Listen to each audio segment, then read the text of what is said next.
All right. And we are live.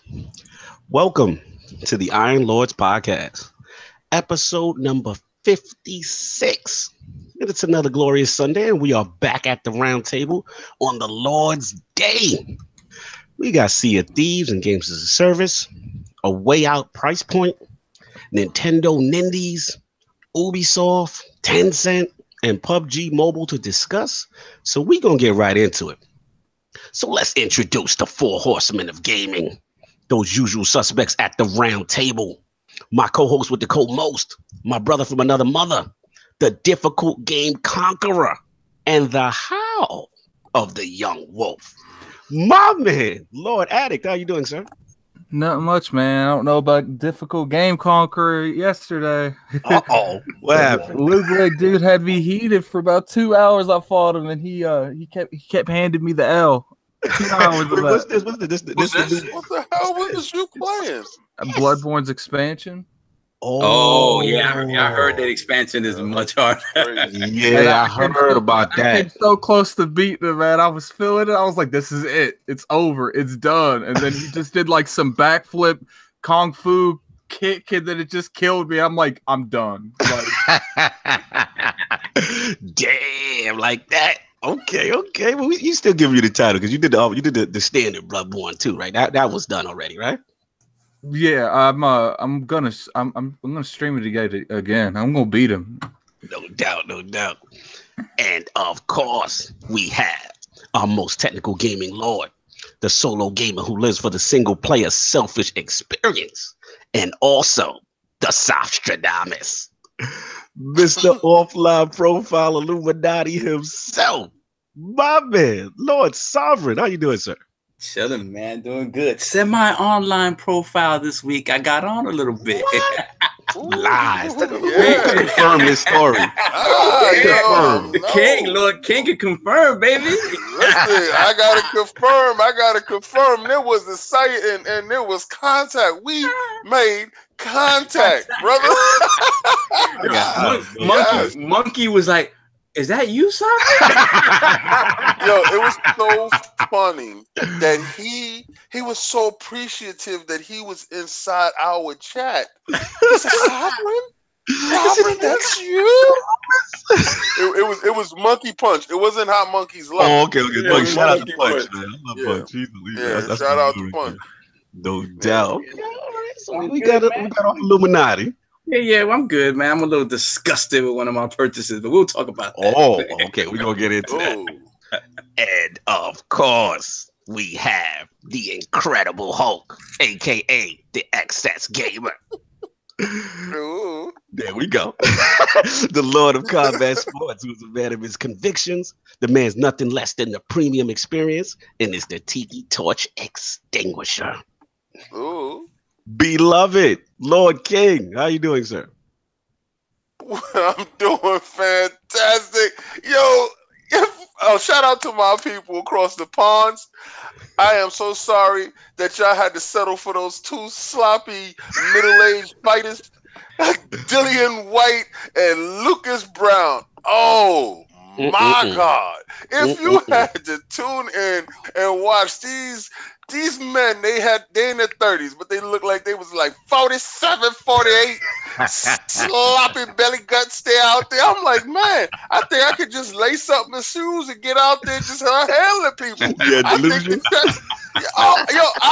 when I saw them, and then these people was bloviating on, look at how they move. They're moving so smooth and everything. They was looking like two sloppy wheels slapping each other. It was the most disgusting display of heavyweight boxing that I've seen.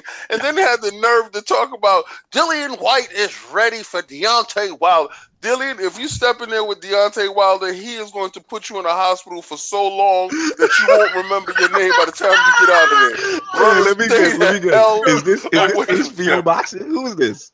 Let me guess. These dudes is this was Showtime, but it's over there. Sky Network, Skyland. Yo, that's an Eddie Hearn jump off. Eddie Hearn be trying to boost up his people. by putting them in with bar fights. They look, you know what it is? It should be called bar fights. Bum It should fights. be no. drunken stupors. Yeah. That's savage. Actually, horrible display of fitness. So that was all we had for boxing last night. Oh, that's all we needed. That was the nasty drunken display of nastiness. What's up with Canelo getting suspended by the?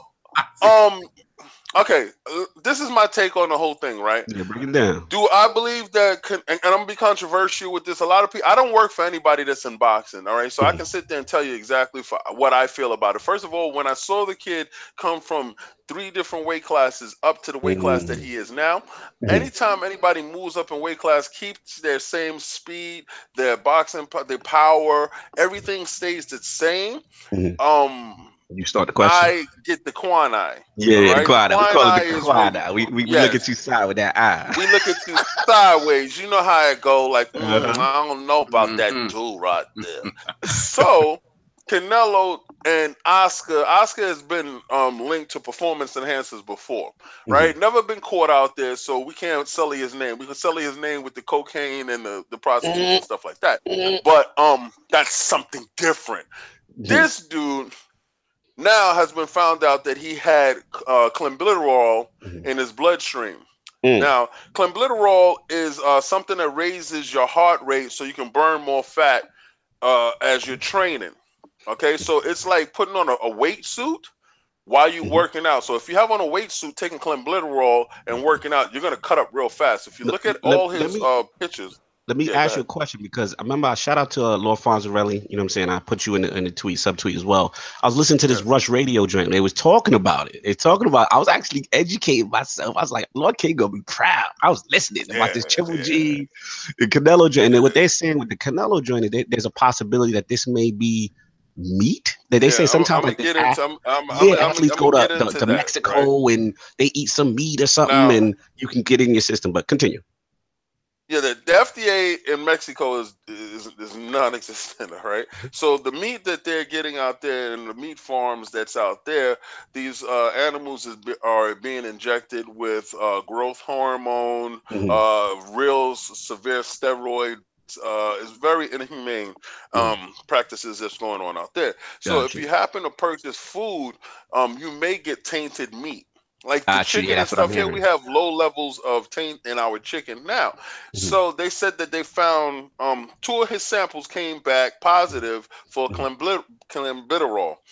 Now, do I believe it? No, because he could have easily cleared it up by giving a hair sample. You give a hair sample, it's going to give your last 8 years of your history. Gotcha. All right. Whatever you've been taking, brother, is going to show up on that pap smear. Right? So, he's not going to do that. He's going to give up the blood sample to say that it's out of the system. Do I think he was cycling on and off? Yes, his body is indicative of somebody that has been doing that. Will they let this promotion go on? There's too much money to lose. So what they're going to do is they're going to show face. What you saw as that suspension is a suspension up until April 10th, where he's going to go in front of the board. They're going to present their case that the meat was tainted. All you have to do to clean your body is to get dialysis. Manny Pacquiao used to get dialysis out in the Philippines. They cycle out the bad blood with good blood. Right before you're about to get tested, so that way you can't come up positive. All right, he just got caught out there. He got caught loose out there. We John Bones Jones in. Okay. Yeah, exactly. Yeah, you know.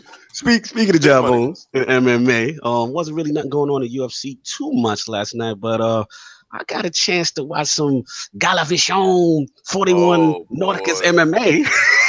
Yeah, I guess you had the same night I had. Shout out to Access TV, man. They had some wild fight, bro. I'm probably gonna retweet it on my account. It's the wildest thing I've ever seen. You know, a guy about to get knocked out. You know, jumps into the other. I mean, he actually hits the guy about to drop him. Jumps into the other guy's guard to finish him off. In the process of going down, his knee. I mean, he hits the knee of his opponent and knocks himself out. Then the other dude hits him with the 1-2, and you thought it was over. But he decided to jump on this dude's unconscious back and then do like a front tuck somersault. So he's under investigation right now. That's the worst. Jumped on his spine. He tried to dislocate that man's low. See, I have 3 herniated discs in my lower back. All right.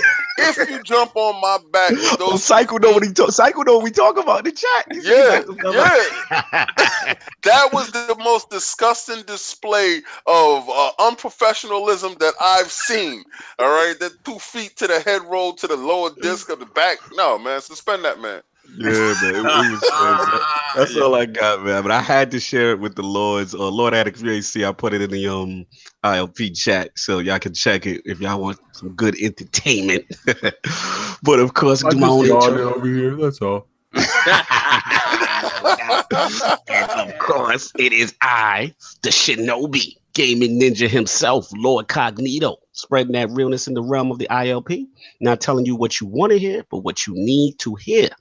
So let's get right into what the Lords are playing. I have a question. Did you name yourself Shinobi? I noticed that was new, right? You know what I'm saying? That was the new joint right there. Is that even allowed? Like, are we just allowed to name I ourselves thought somebody has to give you a name. Like, you can't just jump out and be like, the name that I will have. No, that's not how that works. Like, how did that happen? Did you just wake up? I can give you. Oh no, we don't want none of your names. Let's give him a name. Hold on. See, you changed it up because you used to be the same time gamer. See, the same time next year when Madden comes out. Shout out to Lord King giving me a hard time for myself. Yeah, how you gonna put your own name up there? No, man.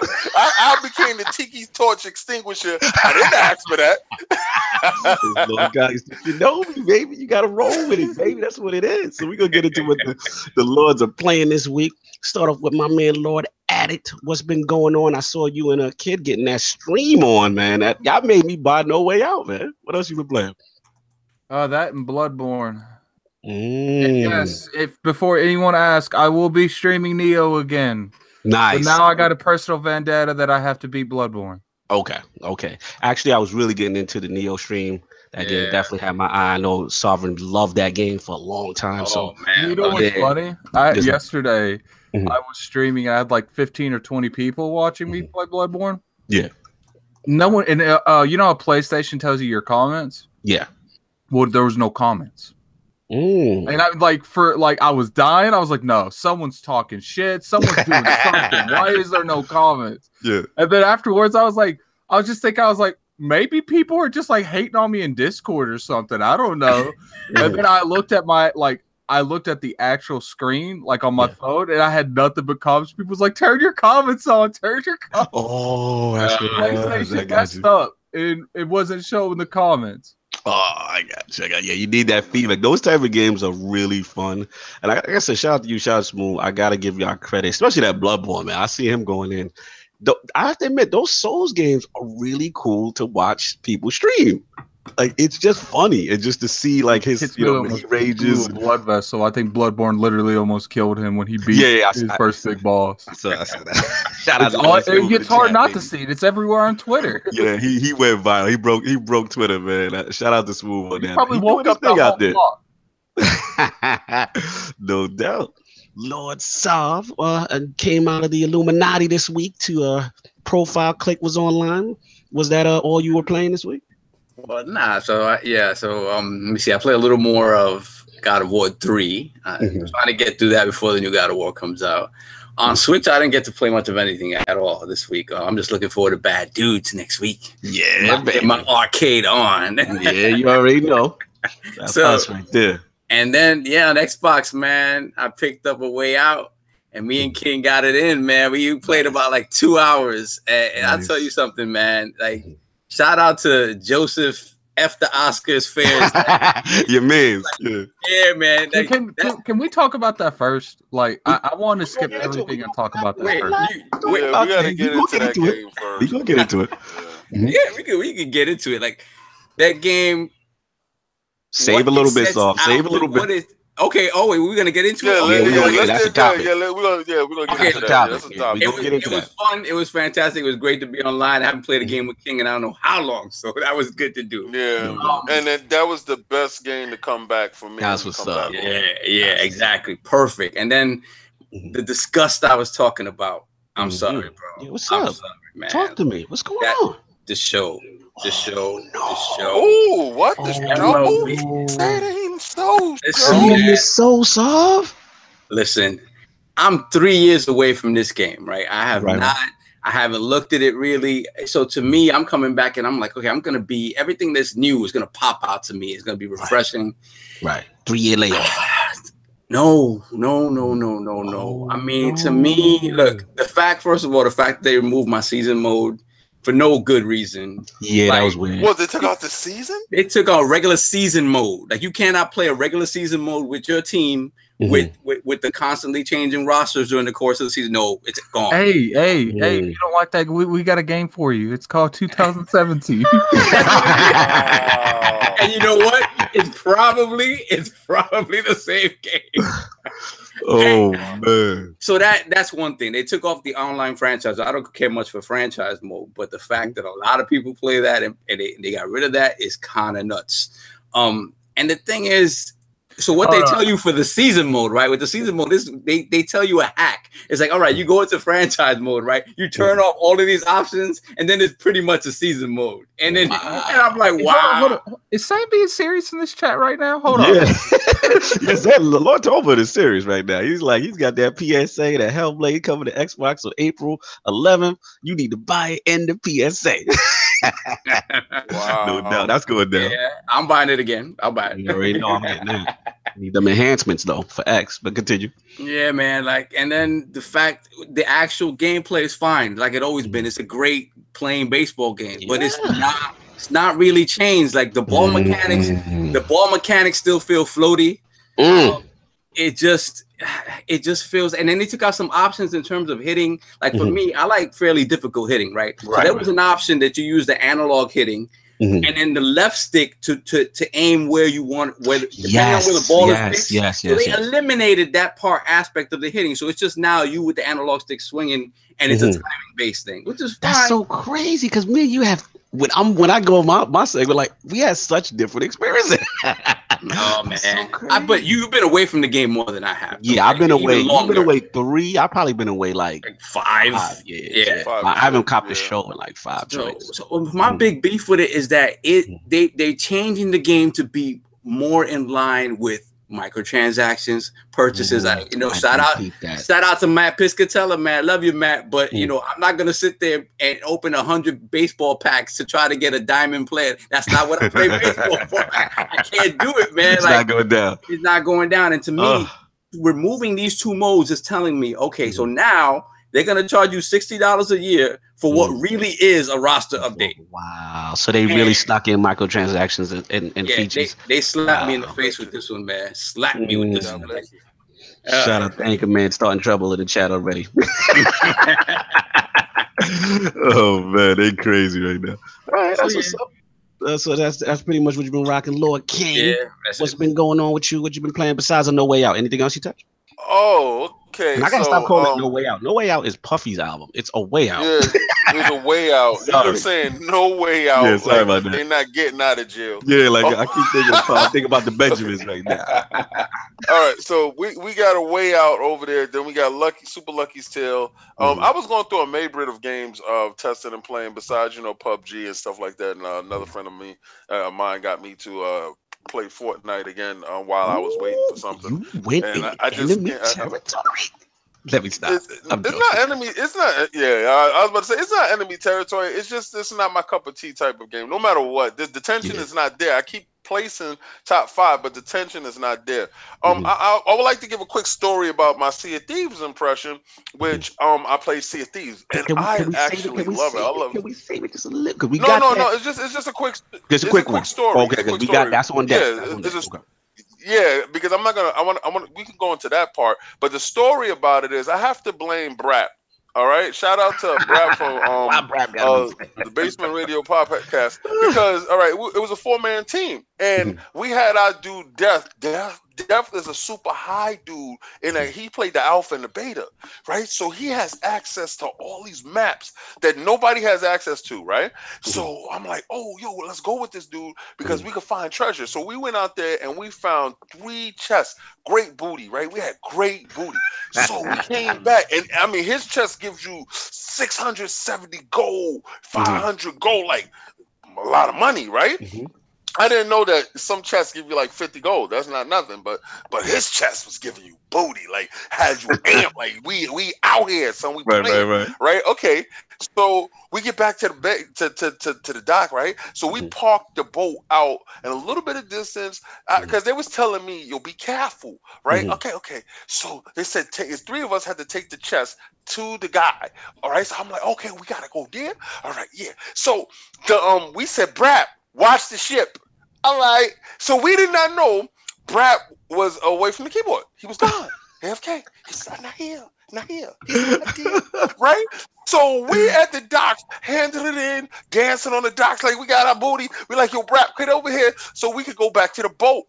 Another boat pulled in and started ripping our boat to shreds. We're like, Brap, what the hell is going on? Now it's on.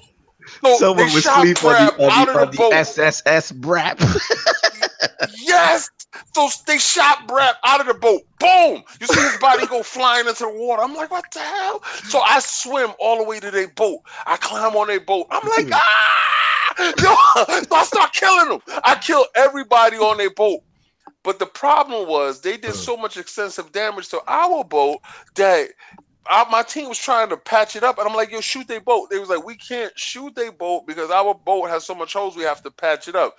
Then these dudes started respawning back in, and then the music was playing, and our boat sunk. And it's all due to Brap. That ominous music. Yes, Brap sunk our battleship. And shout out to Brap for killing us all.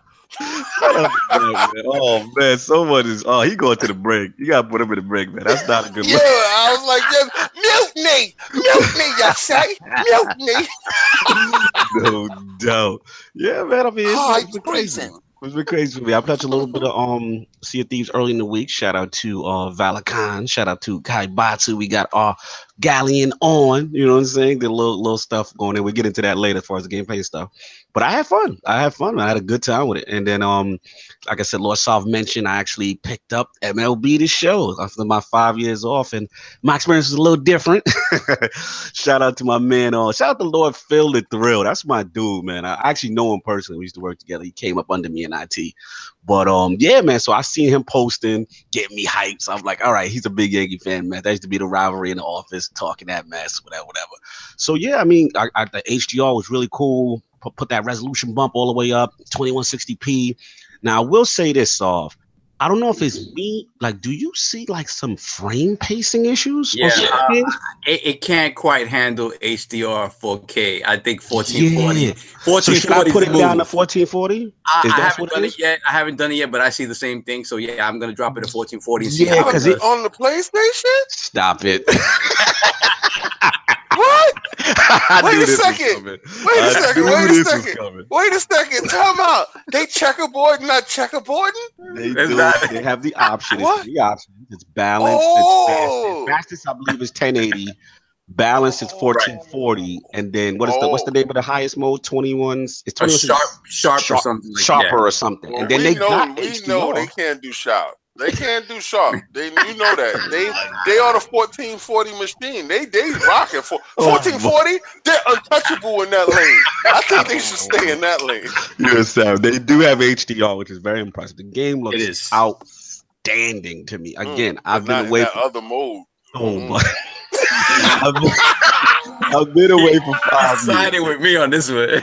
So here's the thing. To your point, this is how I look at it. First of all, for the first time, MLB The Show got a tutorial when you first, you know what I'm saying, jump in. So that right there, I'm loving it because they letting you pick which mode you want to style you want to do for the hitting, the batting, fielding, pitching, and I did my pulse pitching. I did the API meter thing. Like, it's so cool how they're giving you the options on that. Now I will say the season mode thing I didn't know about.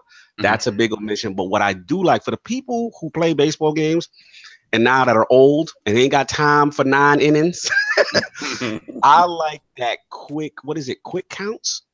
Yeah, quick hurry counts. up mode. Yeah, because basically it's like, okay, Reyes is up the bat, or this guy's up the bat, and the count is 1 and 2, or the count is 3-0. It starts you off in the middle of the count. Yeah, like that's disgusting. Though I love it. For me, that want to get like 4 games in. You see what I'm saying? Like, you could just go. You don't have to put that mode on. That's for the people who ain't got time like me.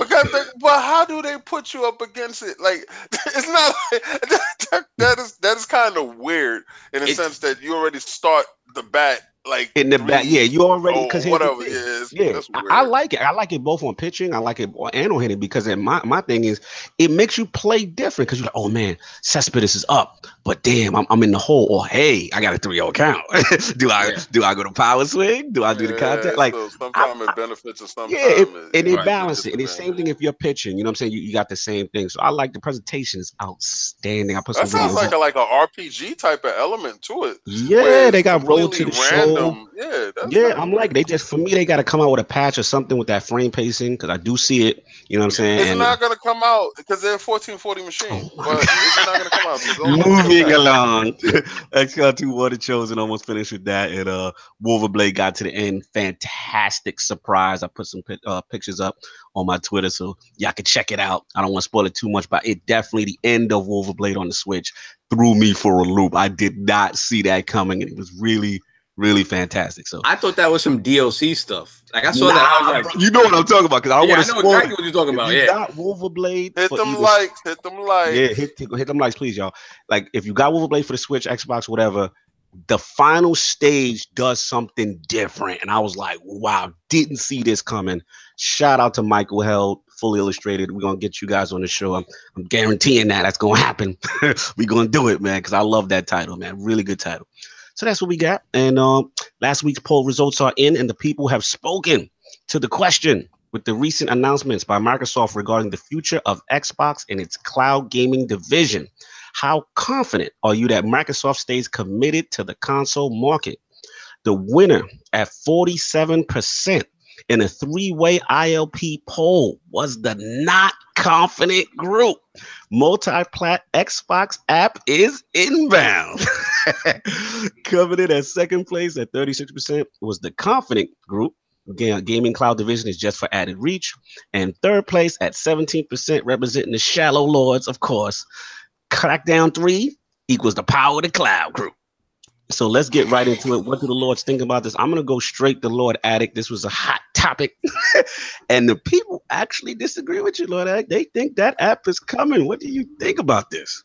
I mean, everyone's wrong a lot. So. Just because you speculate on something don't mean you're right.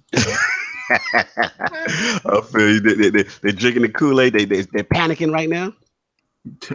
Dude, they're drinking so much of that Kool-Aid that they might have to go to the hospital. Diabetes. Lord Saw, what you think, man? I mean, the app's definitely coming, but it's going to be an option. It's not going to be the have all, be all, end all. Like I think it's going to be an option, just like everything else they're doing right now. So, yeah, it's coming. I don't know what form it takes, but it's coming. Yeah, man. I mean, King, any thoughts on this? I mean, people are nervous.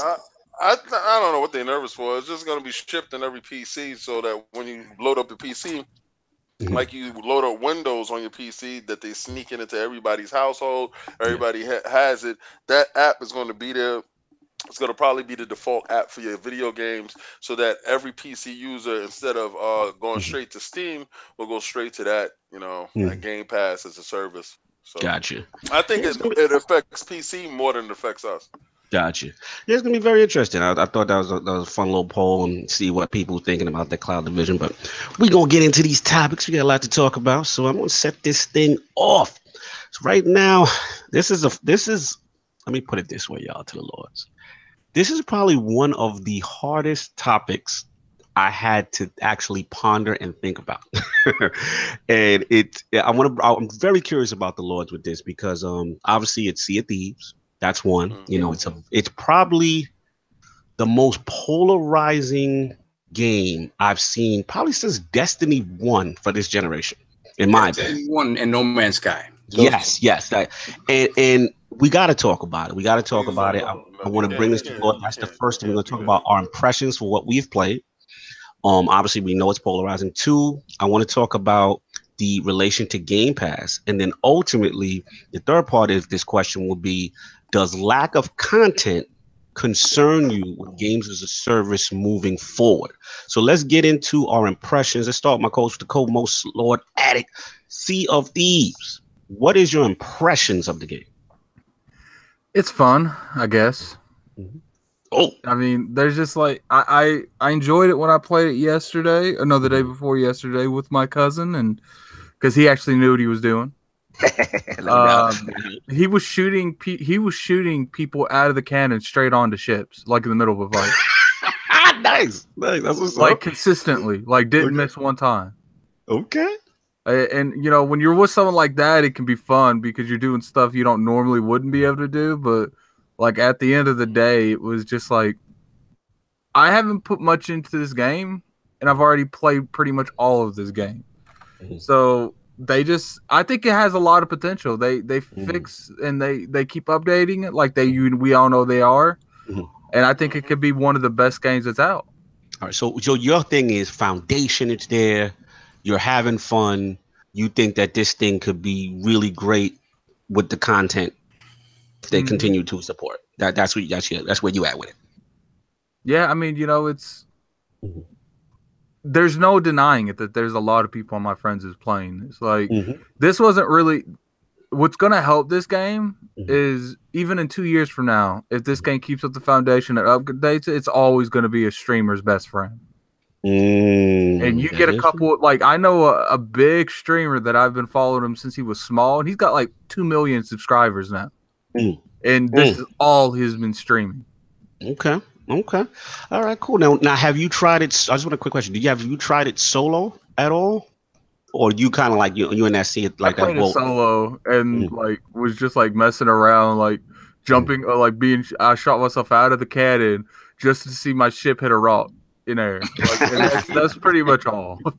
Got you. All right, let's get the other lords involved. Lord Solve, Lord King. Have you guys touch? Obviously, we know Lord King touch. I'm gonna get Solve in. Yeah, I'm gonna let Solve in. Yeah, let's Solve.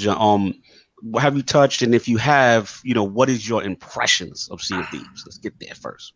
I tried to get in there day 1 in the afternoon, and by that time they had shut the servers off for new players, so I couldn't get in. So they were having those issues at day 1.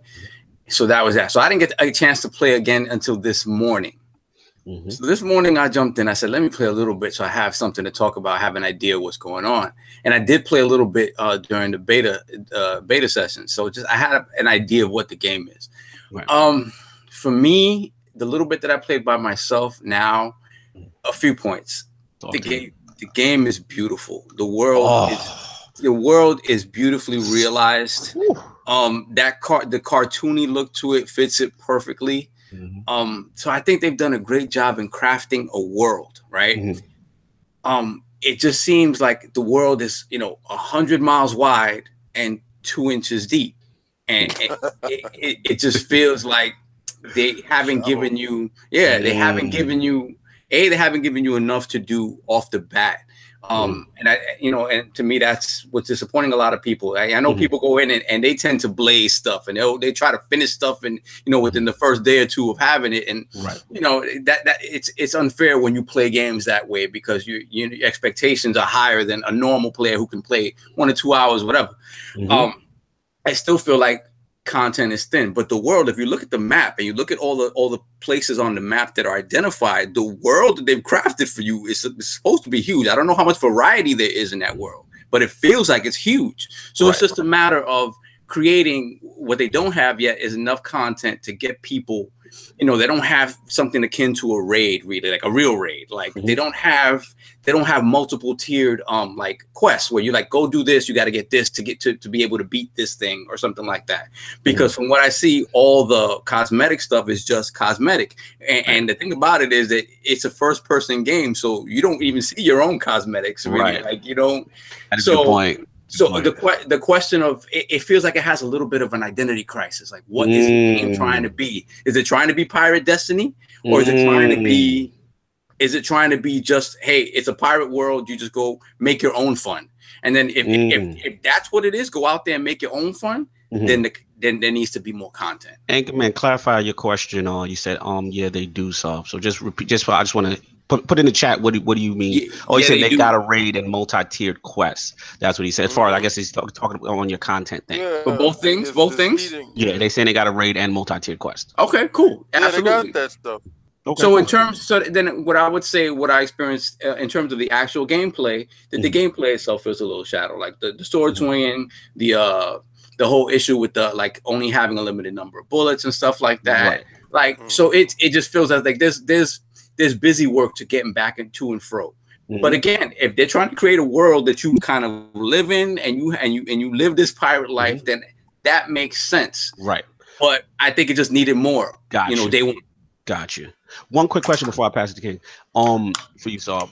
What about? I've been seeing this. I don't want to call it rhetoric, it's just people's opinions. You know, what about the thought process of that? And actually, Addict, you could jump in this too. What of the thought process of all the progression being linked to cosmetic? And what about like the whole aspect that, like, say for example, you trade stuff in, nothing makes your gun better, or nothing makes, you know, anything from a gameplay strength, you're better for your level of dedication of hours in the game. Are you guys okay with that? Are you cool with it because it's a balance thing, just being cosmetic? Where are you guys at with progression? Once you start talking about progression, it's a different game. Like again, then it's Pirate Destiny, and then the guts of the game have to be completely different. Gotcha. So in order to make a game that they want everybody to be able to come in at any point in time and feel like they can just jump in and play and not feel like they're left out in the cold because they don't have X, Y, and Z and they can't do this mission or that mission. I get that for the game trying to be inclusive. But at that point, everybody's on an even playing field. Then the content has to be there, and the variety in the content and the variety in the gameplay systems has to be there so to keep people engaged, because they're not giving you that grind loop that other games give you. So it's got to figure out what it wants to be. Gotcha. You know? Gotcha. Addict, you were saying, I mean, I want to get you on this as far as progression. Are you okay with it just being all cosmetic? Because you're a Destiny guy. Curious. No, they need some kind of progression. Okay. You can't work towards nothing. Like you can't work towards making my ship look like cooler than the next guy's. Like you gotta work. It could be. Let's go, Addict. Don't hold back. Give me that Planet Xbox, Addict. Come on now. I know their point behind it. I know why they did what they did, but like at the end of the day, like if you want the game to flourish and do good for years to come, like you're going, I mean, make it like a level system, like Black Flag had, where you see the level of a ship depending on how much is on that ship, and you just stay away from that ship. Like I understand their point. They want to make sure everything's fair across the equal grounds, but like name anything that's fair in life. People just got to get over it. Well, they already complaining about like people griefing and stealing stuff off people's boats. And well, then like, they should have kept better care of their product. I'm sorry. Like, I have no sympathy they should have, you know, didn't have Brap watching the ship. But to be fair, like I went out of my little boat by myself. There was nobody around me. Then all of a sudden, it looks like it cut off to the side. It was like a cutscene. My cousin has crazy spots that he parks at these islands. Like he will literally park between rocks. No one's finding these ships. Yeah, and that's the thing though. I was in the middle of nowhere with nobody attacking me. My ship sank. It just sank. And I was like, what the hell? You had water in your ship and your ass didn't take the water out. Like, it's, okay. That's what happens when you run solo. Every time I see someone complaining about someone came on my ship and took it, I see a little like a little doll crying. Like I just don't understand. Like what made you think that wouldn't happen? Yeah, Anchorman said it's Sea of Thieves, bro. It's not Sea of Friendliness. Yo, native is on you, Addict. Language police. I love it. I mean, it's whatever, man.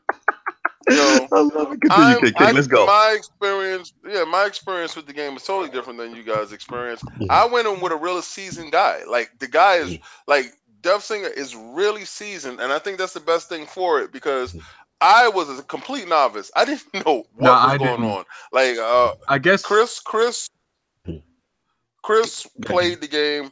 Brad played a little bit. I don't know too much. But they knew about how to put on the clothes and the stuff like that. So I'm in complete wonderment. It was Wonderland for me. And to me, it felt like they threw too much at the player at the beginning. Like, here's everything, figure it out. Yeah, I'm glad you said that. Okay, good. Right. So I'm like, what? What the hell? So at the same time that you're looking around, you needed somebody to guide you through. You needed a captain. Shout out to Def for being a captain, taking us to these spots, and he understood where some of the treasure was. So I'm exploring the island, getting bit by snakes, while these guys is looking at the chest, and I'm like, okay, it's time to go, guys. And it felt. The game felt so vast to me. It didn't feel like 2 inches deep. I got bit by a shark. I got actually killed by a shark. Making it to Davy Jones' locker was an incredible experience because it felt like Pirates of the Caribbean. The game, you can't come in leveled up. All right, this is a mix between PUBG and Destiny.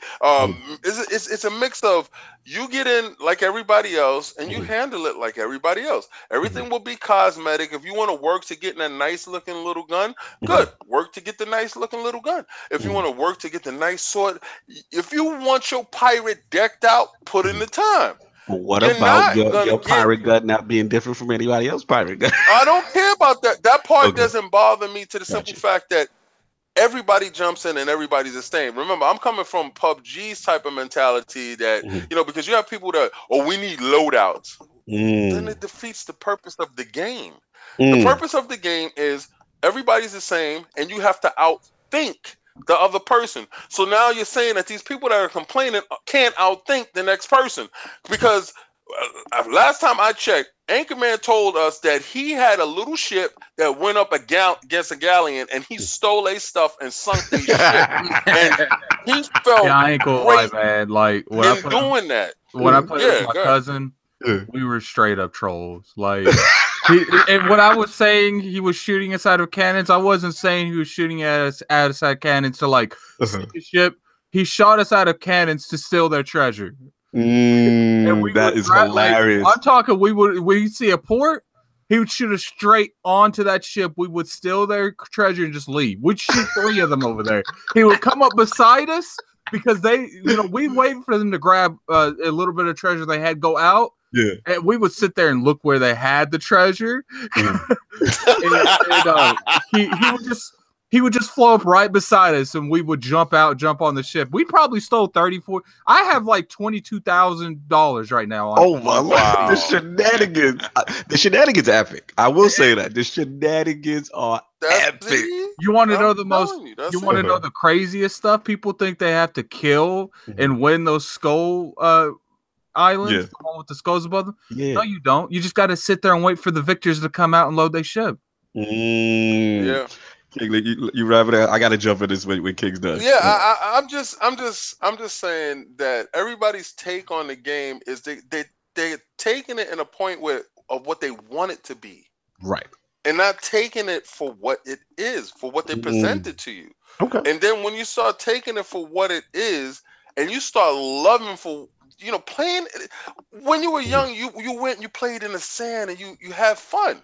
Right. Stop going in with a critical eye trying to point out everything that's wrong with something and start taking in all the right stuff that they put there. I really could not say, to be honest with you, I walked away with it, and Brad can attest to this, I walked away with it not having anything negative to say about the game. 4K 60 frames per second. Now that's on the technical side of it, but then 60. That ain't 30. That ain't 60, bro. That ain't 60. On my TV. On my TV. Listen. What Sovereign doesn't want you to hear on my TV, I force 60 frames. Yeah, that's that. Okay, I appreciate that. I force 60 frames. I force 60 frames per second on my television. Hold up. Yeah. What do you mean you force? This better be an accident. Okay. You better not walk up to them and intimidate your technology to do okay, all right. So Sovereign can attest to this. Right. Tell him, Sovereign. My TV runs at 240 hertz. Right. Okay. So what that does when he turns that on, it basically it maximizes the frames on it. So it gives it the it smooths out everything. It gives the impression that it's running smoother than it is. That's all. So when I'm playing PUBG and stuff like that. That's your 60. My joint is running at 55 frames, and everybody's like, "We got dips." I ain't got no dips. I got it now. My dips ain't here. But you know, that's why when people be talking that PlayStation stuff, I'll be like, "It's not really there, though." Let me jump in right quick, man, because I think all the Lords you own it. I mean, this is the most difficult review of a game I've ever had to make for my own personal stuff. Like, to be honest with myself, how do I feel about this game? And it comes down, I was thinking about this song, like, it comes down to, am I having fun, or is it my friends making this fun? And if I didn't have these friends I'm playing with, is this game shallow? Right? And it's literally both things. Like, I really both can't. Of them. Yeah. It's both. Like, I played it, like I said, for Alakhan, played it with Sin, played it with and it was just so much fun. We were just looting stuff. First of all, let's get to the technical side. Graphically, this game is outstanding. Like, it is beautiful. We've talked ad nauseum about the water, right? So we know what the water do. And it's just when you load it and you see this world and you're like, wow, the possibilities. It's so scenic. It's so beautiful. You love the art style. The art style just gives to it. And like I said, 4K HDR. Mine's only 30 King. I'm sorry, but it is beautiful. It is absolutely beautiful. And I was just like, wow, this is a looker. You know what I mean? Got my little emotes going on. Loved all that stuff. Hit the sale, and then it's the complete teamwork game, right? All right, yo, get the sales. Okay, you get the shit. Okay, who's looking out for the rocks? All right, and it's constant communication, constant banter. Love that aspect. Now, the flip side is, again, I'm a Destiny guy, right? So we got there and we said, okay, all right, Valakhan, what's the first quest? All right, let's go get these chickens. Okay, cool. Which one? The redhead. Okay, cool. All right, you know what I'm saying? So we doing that. We having fun, and swashbuckling, shenanigans, foolish, encountering people. You know what I'm saying? Kaibatsu and Valakhan arguing on an island. We got the cool. We're doing all this. So then as that went on, I'm like, okay, well, what else do we do? You know what I'm saying? So I'm sitting there and I'm like, okay, I know there's other stuff. I know there's other factions, but it definitely felt fetch questy. And my main concern was just like, okay, I understand the interacting with other pirates. That's dope. You know, doing your shenanigans, grieving people, having fun. That you make your own adventure in a sense. So in that sense, I agree with you, Lord King. It is different. It's what you make it. However, I can see the argument like, all I'm doing running around chicken. People need help.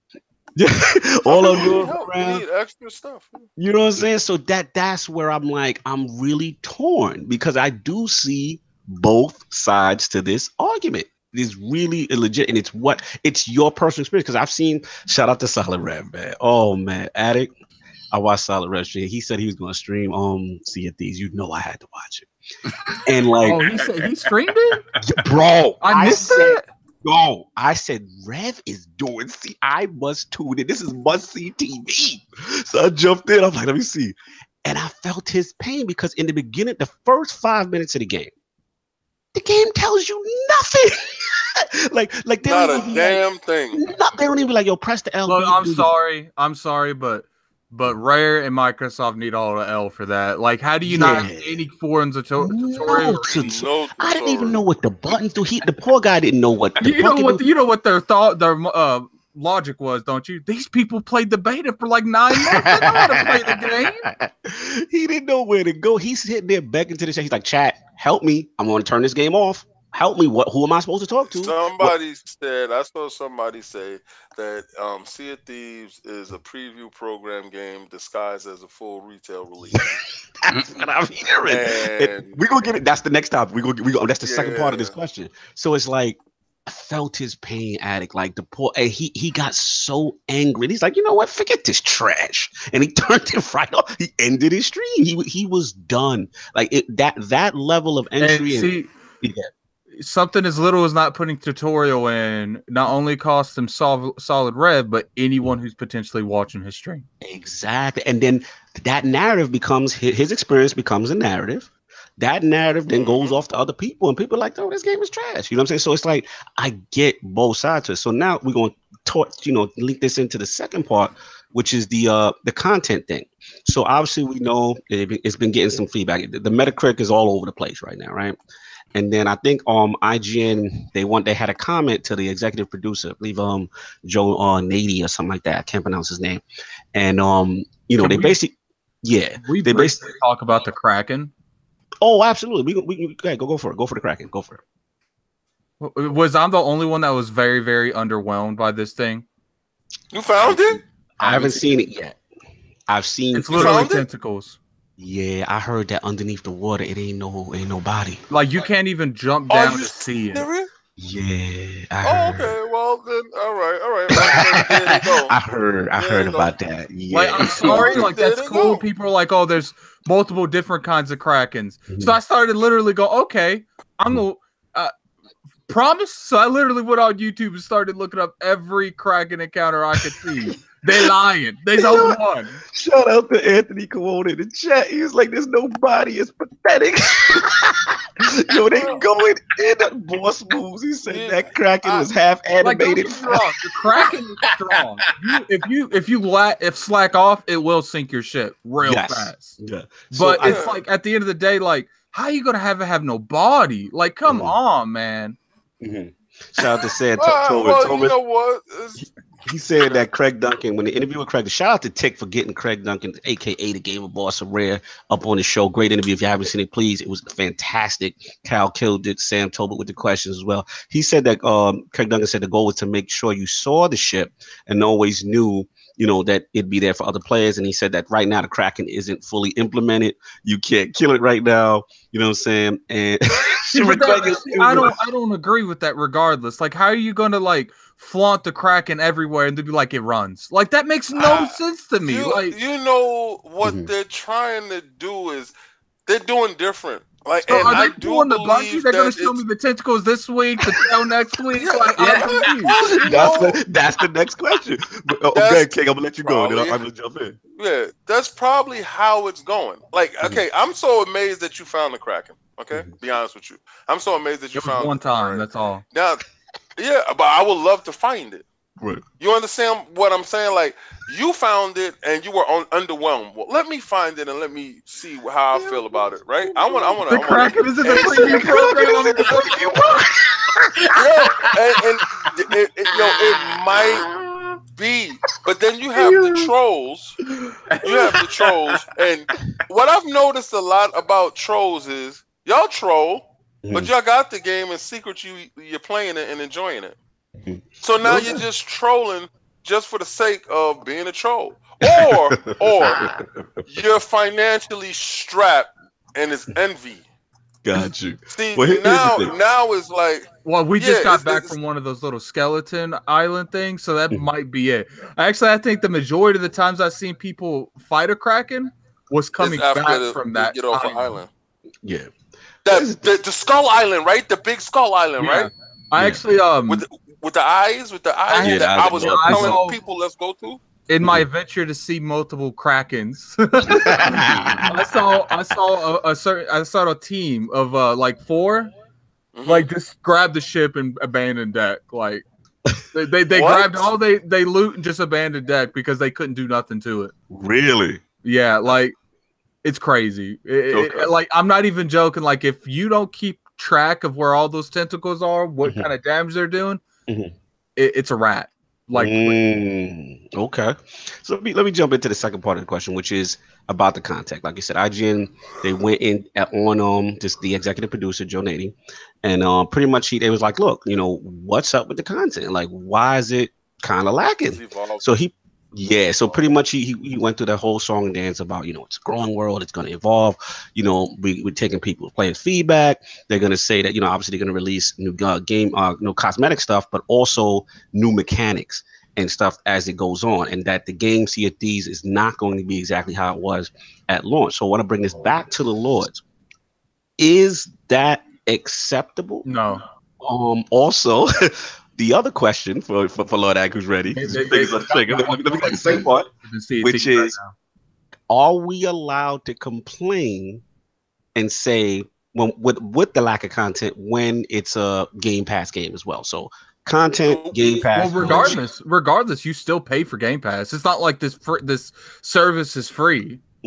Like, I don't even care that people that have the 14-day trial, they're still trying to get your money after the 14-day trial. Like, it's like Sam said in the comment section. Like, the concept art for the Kraken showed a huge, fully developed, terrifying monster. That's false advertising. I'm sorry. Oh, sue He them. sound like he ready. Okay. Go to small claims court and sue them. Yeah, right. I didn't. For them jinking you out of your Kraken.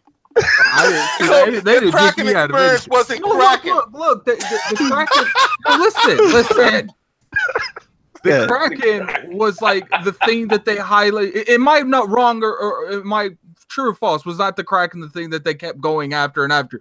And when you fight the Kraken at E3, they had a drawing of a Kraken on a cave. Yes. Yo, listen. Y'all guys, my thing was the whole thing I wanted to do was get on somebody's boat and steal a booty, and I have not gotten the chance to steal some booty. I want to steal booty. This is my whole idea. Let's call this how it is. They showed us a big flawly diamond that we were going to get. We ended up getting a pebble. You fell in love with the diamond. You fell in love with the Kraken. So listen. Your whole thing was, I'm going to look at YouTube. I'm going to find different Krakens because I want to get it cracking. Your Kraken ain't work. Kraken is on vacation, okay? Listen, and you know what? When it show up, that it's gonna show up for you. Hopefully, they give you a great Kraken, and you can get it cracking, and you're gonna love it. Irrelevant is when I'm gonna sleep on somebody's boat, and I'm gonna get that booty. I mean, Disney's with you. Irrelevant is not with you, King. This is funny. No, yo, listen, it's cool. I mean, it's not deflection. Listen, it's not deflection at all. Does it have a lack of content for some? For others, no. Man, it's so much deflecting. You might as well have the mirror shield from Zelda. Yes. Okay. Yay. He's deflecting. He's blow-baiting the game. Listen. Am I saying it's a perfect game? I'm always gonna tell you what floats your boat don't float mine. Right. So for you to even say, "Oh, no, brother," just don't worry about it. Like, I get in the game to troll. If me climbing on your boat and running with your booty is the most hilarious thing to me, and that's what I'm getting on for, I'm getting on for the laugh and the joke. If I want to slide up on your boat and I'm acting like I'm dropping your anchor and I'm stabbing you, the soldier said, "Addict, don't worry, your full Kraken is in the full retail game. You're gonna get the full Kraken in 6 months, yo. They going we looking at the game $60 now. Get the Kraken later on the DLC. Shout out to Mr. Kima. He said that's false advertising on that box. Yo, they So then y'all should all get together and get the class action. We're not even referring to anything like that. We're just saying that was sleazy. Like you look at you sitting there like you. I didn't see the Kraken at all. Man. So technically, like we doing a run you throwing the whole football field. Like, come on, man. You know what? Addict. To be honest with you, out of all the people that's crying and bitching about it, you're probably the only person that saw the Kraken. You know that, right? You know everybody that's going along with you didn't see the Kraken. You know this, right? You know this, right? A lot of people have seen it, Lord King. A lot of people have seen it. Yeah, no, not none of these people that's in this chat that's talking about it. It's all over social media. People have put it up. No, not stop second-handing your fun. First-hand your fun. First-hand your fun. So don't give me second-handed fun. Addict first-hand his fun. That's why I can listen to him and say, "Oh, for real? How was the Kraken?" He can tell you what he did, what button he pressed. Not these people that's watching it on YouTube. This is how the Kraken rose. Shout out to There's a tentacle over here. Okay, now there's one over here. Now there's one over here. Kraken fight over. Addict, that's an experience, right? Yo, that's your experience. You got that. All these people that sitting here talking about I'm the experience of fighting the Kraken. Right. This is what I'm trying to tell you. I can't tell you about the Kraken because I ain't see it. You got it? I didn't go on YouTube and say, let me check out the Kraken, because I don't do that. You completely in the dark on it. Like I want a tentacle to slide up on my boat. I want a tentacle to wrap my boat. So wrap my boat with the tentacle, please. The blindfold approach, right? Yeah, I just got to hear that. No, I'm taking. You might as well be pleading the fifth right now, King. But I understand. No, I'm taking a gamer's aspect. Yeah, he wants to be surprised. I know he's like, yeah, don't want to. You know, people that watch you play Bloodborne. You know, listen. You know, people that watch you play Bloodborne, and I wish I could do. You could do that. You could go buy the game and go play it and figure it out your damn self. But no, you're too busy secondhanding your fun to somebody else who's actually living it and having fun. Gotcha. Shout out to the Winter Soldier. His crew fought the Kraken. It was all right. So I got to get you in on this, man. This whole the Kraken business. It's the Kraken. Are you going to take the blindfold approach? Are you no, Sovereign is definitely blindfold approach. But I haven't seen my the main Kraken. thing is about, is it okay, Sov? Is it okay to say this is the game as it is? It's going to evolve eventually. Is that acceptable, or you know that coming in? So your whole thing on it's fine to say that because you expect the game to evolve anyway, right? This is a game that we knew was going to continue to get content and evolve, right? Right. The problem is they spent over 4 years on this game. Betas, alphas, 4 years. They should. In my opinion, and then again, let's go back to the quality thing is a subjective thing. You know, saying this is crap above this other thing, that's ridiculous because it's a subjective thing. What's crap to you may not be crap to somebody else. Fair enough. Now the content thing is a quantifiable, comparable thing. Yes, it needs more content. Especially if you pay $10 in Game Pass to jump in. Let's say you just paid your $10 for 1 month to see what this game is about. You feel you're good with that, right? It shouldn't really bother you that it doesn't have all the content. Now, if you paid $60 up front, you didn't get Game Pass, you bought the game $60.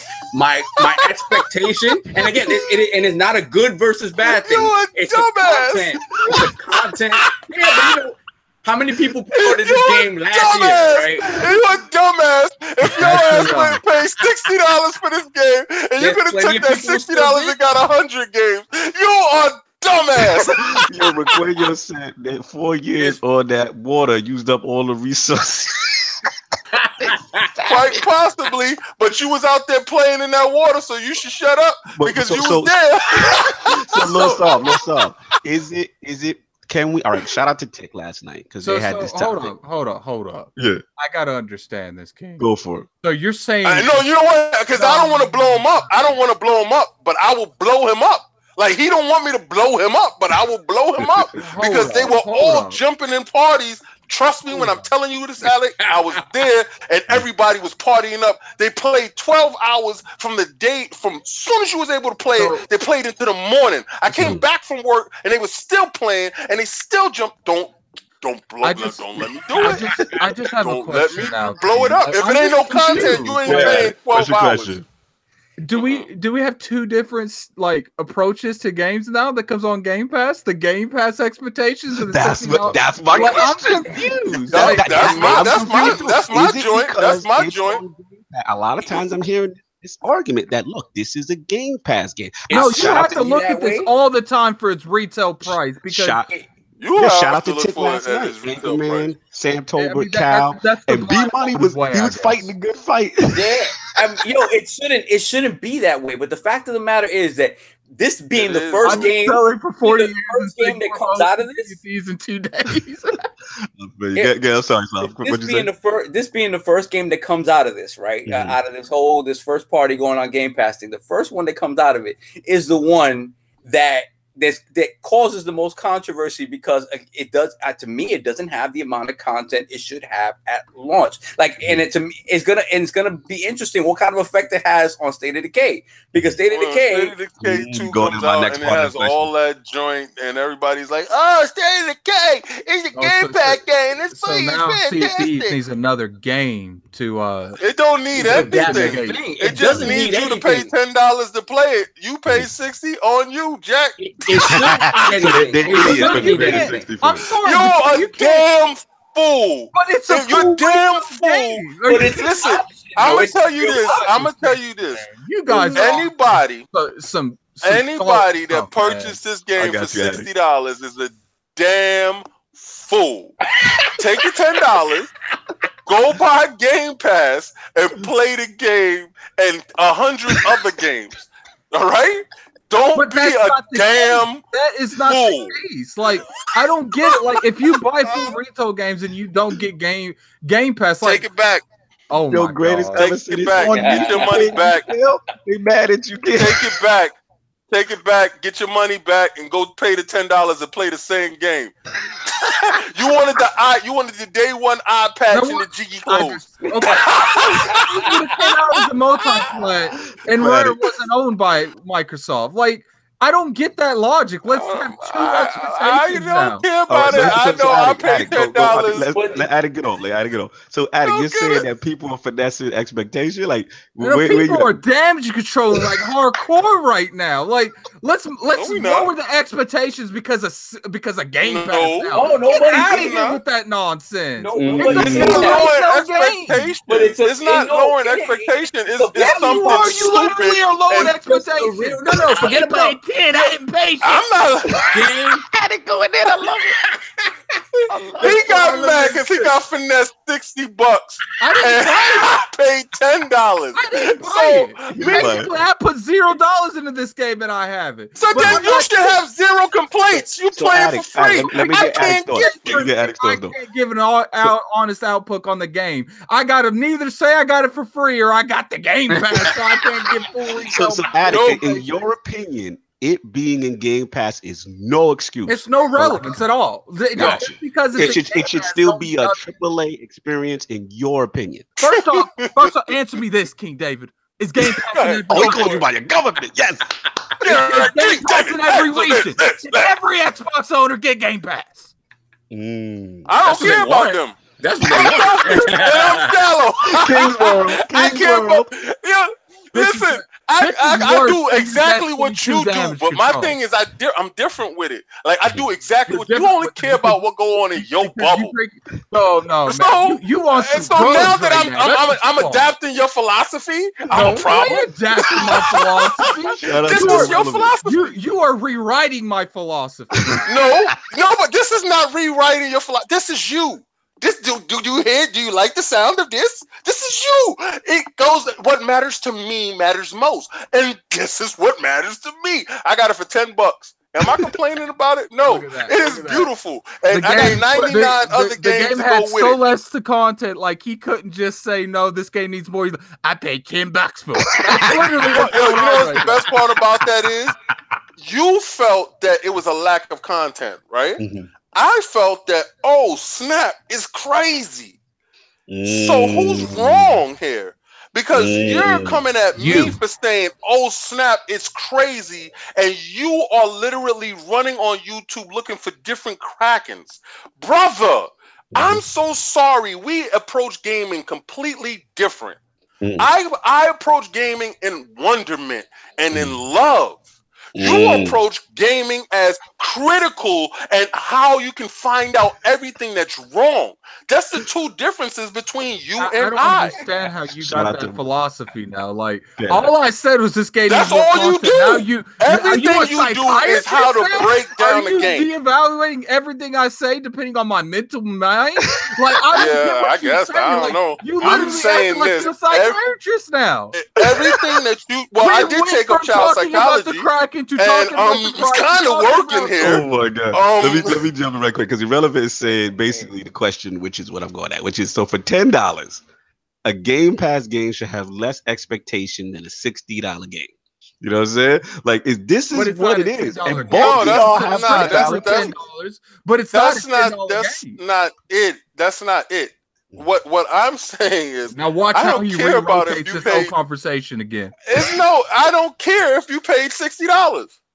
If there's other ways for you to purchase said game, if you got a free $14 a day trial and you played the game, kudos to you. If you have Game Pass and the game happens to release on Game Pass and you play the game, even better for you. If you went out and said $60 is the way I could go to get this game, great for you. You went in seeing all your options, knowing, because I know a guy who has Game Pass, who played the beta, who played the alpha, who purchased the game $60 because he wanted the extra content. I've been playing this game way longer than you. Don't go there. No, I didn't. No, I didn't play it. Listen, I didn't play it at all. I had the stuff from FanFest. I had all of that stuff. When y'all was playing it, I wasn't playing it. Yeah, I didn't play it. I didn't play it, but I played it and I loved it. So because I looked at it and I love it, am I wrong? No, but here's the question. You looked at it and you don't like how the Kraken felt. You got to judge the game depending on how much this game costs when you go to you judging it on the Kraken. You judging it on the Kraken. You told me about all the fun. Now you just said how much fun you had with your cousin shooting you in ships, and it was the greatest thing. And you were stealing booty, and I gave you kudos for it. And then I said, "Yo, we got to talk about the Kraken." Look, just because I had the blindfold, man, you got 20 grand in your pocket. That's a lot of does. That's a lot of gameplay. Here's the thing. A lot of people do agree with Addict, and they feel that that there's not that subscription. Fat your chickens. Cancel their subscription. Cancel their subscription. But here's the question. Who cares? But here's the question. All right, as it stands for you, you are enjoying the game. You love the game. I get it. My question is, do you feel? He loved the game so much he was playing PUBG yesterday. Content. I'm playing PUBG every day. Regardless of price. Let's get price out the window for a minute. Do you feel right now, Lord King, that there's enough content in Sea of Thieves to keep you engaged? You know how long I literally played that game? I'm being honest with you. I played the game for like probably 2 hours. Okay, so you haven't played enough yet. No. After Brap sunk this ship. No, you someone mute his mic. This guy did not come at me hardcore like that for like 20 minutes, and he played 2 hours. Wait, you mean to tell me this? We done with this conversation? Mute him. He's over. This is impressions. This is impressions of the game. Now it's impressions. So because I gave my impression. Just because you would try hard and you try as hard as you could to find a Kraken, that was your MacGuffin. You was looking for the fucking. Man, I put more time in this game yesterday the whole time playing it. Let's get out of this. All right, you played all day. Look at you, and you got your $60 worth. You paid nothing for it, so you got your money worth. So your feelings, and then I'm gonna jump in on my feelings on that, and then we get to the final part. My personal feelings, whether you paid $60 for this game or you paid $10. I think it needs. It's 60. It's always 60. I think full retail price for this game. Can I finish? You paid nothing. Price. God damn. Get him some. Let him finish. Whether you paid 60 or you paid 10, it needs more content. I agree with you, Addy. Now, the thing is, man, you needed more content specifically at launch to get people invested. Because the thing about it is, whether it's in Game Pass or you pay $60 for it, if they don't hook you from the beginning, it's not going to matter what the game looks like in a year. It's not going to matter. So they just, plain and simple, they needed more there to get people hooked. And it's just not there. So if you're not in love with the experience of just being a pirate and like King says, stealing people's booty and if you're not in love with that, then you're gonna find it boring. All right, I got a last question for you, Osov, and we'll wrap up this part. And shout out to Dizzy because he read my mind. Okay, so basically, this comes down to if I'm having fun, right? Does that equate to the value, right? Or versus the minimal content argument. So that's what I'm basically seeing. Like if King is having fun, he's good, right? He don't really care about what anybody else is talking about because he's with his people. Then he watches boxing, anything entertaining. Oh my god. I'm joking. You trolling hard today. I love it. So it's like so if he having fun, who is anybody to tell that man, you're right, it's not worth it, right? But then to your argument, like, this is fun, but there's not a lot to do. And this doesn't feel like a fully fledged kind of thing, right? Wait a second, time out. I got a question though. Hold on. Who did you play with, Salvin? Myself. Thank you. That's what I'm talking about. No, and I fully admit, I fully admit Exposed? you need to play this game with other people. Like you. Yo, you exposed as a fraud. You're a charlatan. You are Doctor Strange. You right now. I think yo, shut his mic off. Sovereign, Put him in the corner. Sovereign, I can go by myself if I want to. Right? They put you on the same It level. did. You went by yourself, and you looking for content. You know what content you was looking for? Other pirates. But I said that from the jump. I said I haven't seen much of this game. I said for what I have seen. You haven't seen none of the game with no pirates. You're a pirate at sea by yourself. So we got one Lord that's played 2 hours. Yeah. One Lord that's so we all exposed now. Yo, he tried to guard a war and he tried to go in there by himself.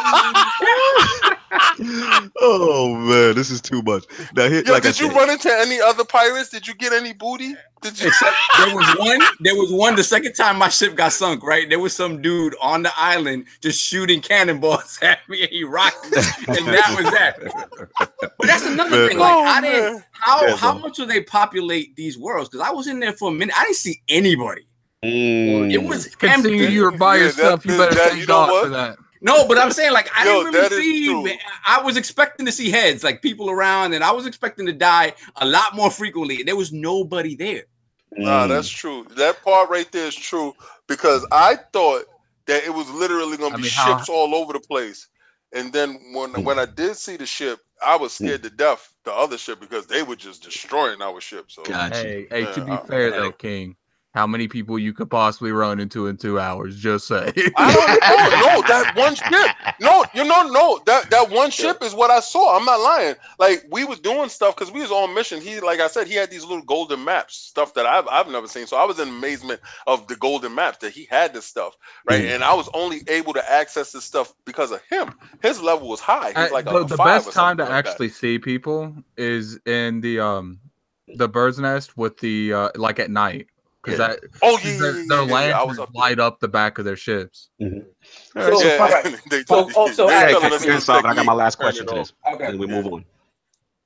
Yeah. So Addict, if you look at the map, right, the map has a bunch of like places that are marked off, like named locations. Have you been to these locations? Do they look anything like different? Are they all look a different perspective, and like like they're definitely not all just one island. They have different islands, but I feel like what would help this game the most is that they had more NPCs. NPC ships. Populate the world. Convoys. Right? NPCs would help. Convoy that you can attack and get their treasure. Booty. Yeah, shout out to Brappin. He's like 4 years of development. Should have more content. All right, here's the thing. I want to finish because we're going to go on all day. Now, last question about this topic is now that this is out, this is Microsoft's first Game Pass game, right? This is games as a service, the future. Shout out to Lord Tolbert in the chat as well. Are we concerned? You know what I'm saying? Like with future titles, say for example, we know State of Decay's up on deck, right? We got other stuff, maybe Crackdown or whatever. Are we concerned, or is this an isolated Sea of Thieves thing? Anybody could jump in. I think it's an isolated thing. I think it's isolated, but I think the perception is going to be that that's what it is. So the games that follow up, like I said, it might have an effect on State of Decay. The games that follow up have to be different, because if not, then that's going to be the narrative. Like, all these games that come on the Game Pass are like these shallow experiences. And the question is this game worth playing right now? I think honestly, I'll jump in. I think it's worth. It's the individual. It's how much fun you have. You got Addict, sorry. At the end of the day, I feel like this game would be more beneficial for you to pick up when like the relevant like the same thing of their version as the Taken King comes out, because we know this is going to happen. This game's going to get completely redone, right? And I think honestly, it to me though, they can't pull a Destiny 2 like that's with the content droughts and stuff. Like they have to continually up. They have to pull a Fortnite, right? Where it's constant. There's something. There's skins. That's how they need They need to have Ubisoft continue this game, because they do a good job of Siege. No, definitely. We don't know. I want to know at what point in time did Microsoft become liars? Like, at what point in time did they become the kid that cried wolf that everybody had to look over and say No one. everything We're just that they're saying doing that they is need support. no. This is all. this is why I'm saying, because I'm saying it to say that at what point in time did Microsoft become a company that always tries to slick talk you? Like, they said, we're going to give you all our first party games inside Game Pass, and then automatically people started giving them the coin out. Like, why? Low key. Why are you doing that? What, your games is trash? Hey, I do got a certain scenario that happened that would make you question. You know, it might not be on this kind of scale, but they have kind of low key lied to us before. But at what point in time did they became a commercial? The Halo 5 advertisement. I felt was misleading. I agree. I thought that was I was with you. Lord. And we was at E3. We watched them trailers. Remember the Fallen Hero, and they pitted this. Oh, you talking about when he took the cape off and he was standing there? They just made it seem like it was all about that matchup, and that's what story was. You think like this fight was going to end the world, and he was a traitor, and it was They probably went a different direction, but I'm saying, like, at what point in time do we not allow stuff to just happen? Like, Sea of Thieves came out, all right, and the next up to bat is State of Decay. Now, what happens if State of Decay is everything that you talked about with all the extra stuff? Right. Does that erase the lack of content that people are feeling that's inside this game? But we're not criticizing Game Pass. We're criticizing Sea of Thieves. I don't understand. No, this is what I'm trying to say. No, okay, that's what I'm trying to say. It's okay. You're saying this. We're keeping it isolated to this. You're a different individual than from what I'm hearing. Like, when I went into the game, remember, to the minorities, because I'm talking about the majority. No, but listen, when I got into the game, is it okay to say that you're okay with it, and people are saying that you're damage controlling, and then the other people are saying that, yo, I don't like it, so I'm a hater. That's the narrative right now. It's like either or.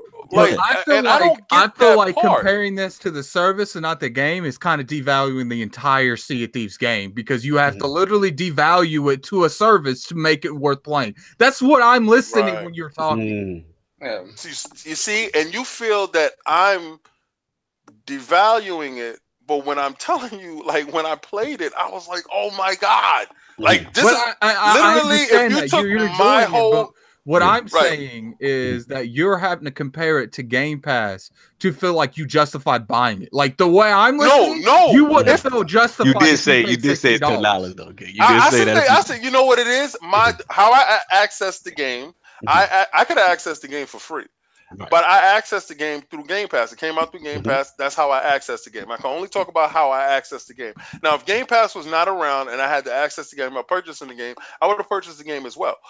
But this is what see when I play my games. You're saying now, yes, because when I play my games, I play them for fun. Didn't you native coming for you? Said you twisting your words, King. No, actually, I'm not native. When I send you friend requests, when I send you friend invites to play a game, full price, and that's on you. Didn't you just say that though? If it was no way other than to play it by purchasing it, I buy the game. And I'm gonna play the game, and I will have the same experience. Like, let's say I have the same experience, right? So I'll be walking away telling you, "Oh my God, it's amazing." Now, and Brap can attest to this. Brap is in this chat. I want Brap to tell us anytime that we've played together. Isn't it 10 times better than playing alone or whatever? Isn't the jokes incredible? Isn't everything incredible? It's a total experience when you're playing a multiplayer game. Facts. All right? Especially in this game. Yes. Right. This type of game. The slave dance, Brap. We stood 15 minutes on our slave crip walk, Brap. So it's like, it's amazing to me how people value their games. Right now, it's valued by criticism instead of value by fun. And it allowed me to have such a good time in such a short period of time that I walked away from the game saying, I cannot wait to get back in with a squad and go chase some more booty. Like, it was so much fun. It left me wanting more. Yo, So- they killing you, King. They say yes, King. All two in your all 2 of your hours. They go in there. Yes. But the thing is, when I send you the friend request or the friend invite to play a game, don't criticize my 2 hours if you're 2 hours on Netflix. I don't see you playing games, Marvel movie Native. longer than how long you put in Sea of Thieves. Well, if Native is always on YouTube and Netflix and not playing games, I don't know how he can have an opinion. I'm done. Leave Native alone. But that's pretty much. I mean, I'll just wrap Nah, up. that's my you know, dude. He's no, that's my dude. You already know that's the guy right there. Yes, this is just like I said. I think this is very polarizing. I don't think anyone is wrong. I think I literally try to look at it from both perspectives. I think King's wrong, but that's I do. The only thing I disagree. He said I don't have multiple Lord Kings on my friend list. I know we need more of you, Lord King. The only thing no, we don't. I know, right? The only thing I disagree with you, King, is that, like, I think we do gotta hold them to a standard. I do feel like we can't just get away with the. I'm with Addict on this. Like, I don't feel we can get away with it. Bring out the Game Pass pitchforks thing. because they didn't technically lie about this game at any point. They've always told us they're always very upfront about this, but we got to put the spotlight on it and have a question mark at least. Yeah, if they don't have all. weekly trials and weekly Right. things and stuff Right. to come out, see, that's where I agree with that part. Yeah. I agree they need to have Has to be time content. things that come out every week, Constant. like a weekly nightfall Yeah, like stuff like that. There you go. I want that developer update. I want that weekly content, and even not just cosmetic. I want gameplay mechanics, all. You know what I mean? Like, I want other things to do. You know what I'm saying? Because that's the problem with Destiny, right? People are like, yo, there's nothing else to do, or the loot is not ruining. That's the problem. Like, they have the foundation we know is there. People are having fun. We see it. You know what I'm saying? I don't think those people are damage controlling because they have fun. They legit having fun. You know what I'm saying? By the end of the day, if we don't hold their feet to the fire and not just say, hey, Game Pass game and oh, that's it. Like, we need to see that constant drip of content. What they need right now Mhm. is they need a roadmap. Yes. There you go. Yes. Yes. They need to Preach say, it. We understand that you guys are a little bit dissatisfied with some of the content that's not out and you feel like there should be more. We got you. Here's the roadmap. Exactly. Because right. a lot the sentiment is a lot of things. Shout out to Old School, shout out to Brap. I see y'all preach. The church is in session. You know, a lot of people feel there's some of the stuff is mundane, it's fun as it is. Like I said, some people just feel like, hey, there was other things to do. Shout out to BG. Like, you know what he did, Addict. He said y'all go out here farming pigs and chickens. You know, he go hard. He's killing Xbox guys right now. I feel like people, that is true. This game is going to be way different a year from now. You're not going to tell today. It's the They're gonna recognize it. And I feel like this game in a year, I feel like this game has the potential to be the top 10 most played games on Switch at all times. Because it's unique. It's doing something that nobody else is doing. The pirate genre is wide open for them. And the hook is first of all, it looks beautiful, and the cooperative aspect. Everybody has a role. You got to do something. The foundation's there, man. It's there. This game doesn't even have nearly the like the replayability that something like, I wouldn't say that it's got a lot of replayability than something like Monster Hunter, because you play the same missions over and over again to get, you know, farm for stuff. But like, look what happened. People stopped playing Monster Hunter. Capcom dropped here's a timed event with a unique monster. Facts. Everyone's back on Monster Hunter. Imagine public events in Sea of Thieves. Imagine more NPCs in Sea of Thieves. Yo, the finest is like, King, he called us fools for paying $60 just 20 minutes. Yo, listen, shout out to all the people that got it sold 1 million in 24 hours. Shout out for all you people that purchased it. And that wasn't Game Pass people. That was all you financially app people that paid $60. 1 million. God bless you. 1 million. 1 million of you guys. 24 hours. Addict. Fantastic. Say what you gotta say. Let's get out of here with this topic. Did Sea of Thieves sell over 1 million? Fools. I don't know yet. I don't know numbers. We're gonna have to get. They said over 1 million unique players. Oh, I hate that verbiage. I hate that song. I hate when they do that. Hey man, it's engagement. They don't care about numbers. They care about engagement. But we got to get Matt Piscatella back on the show. We definitely ask him a question Million. in reference to that. We got to see million. because it's a game package. Look, but hey, I know a lot of people playing Sea of Thieves on a 14-day trial. Do they cancel it after that 14 days? That's the question. Mm-hmm. Oh, well. Oh, shout out to Brap. He's got a Sea of Thieves code in the chat, y'all. If anybody wants it, hit up Brap.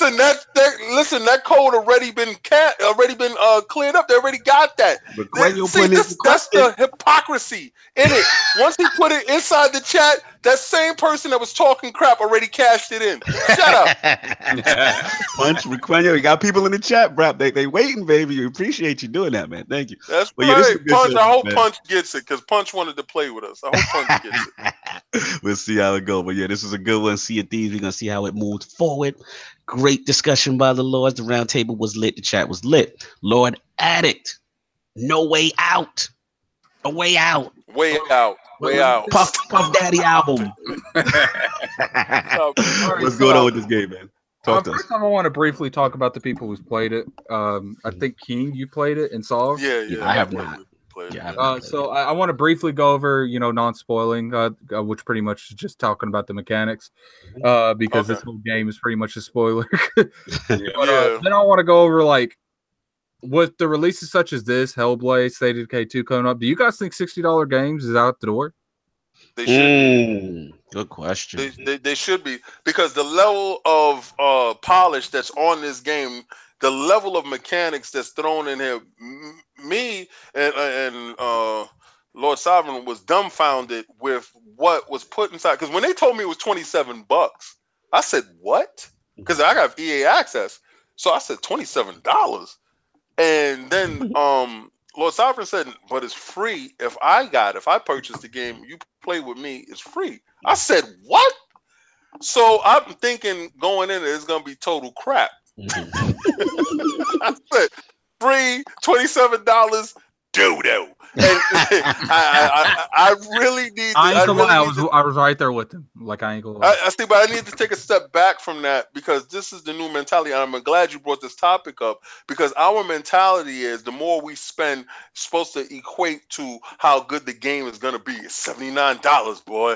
They packed it with $79 worth of content.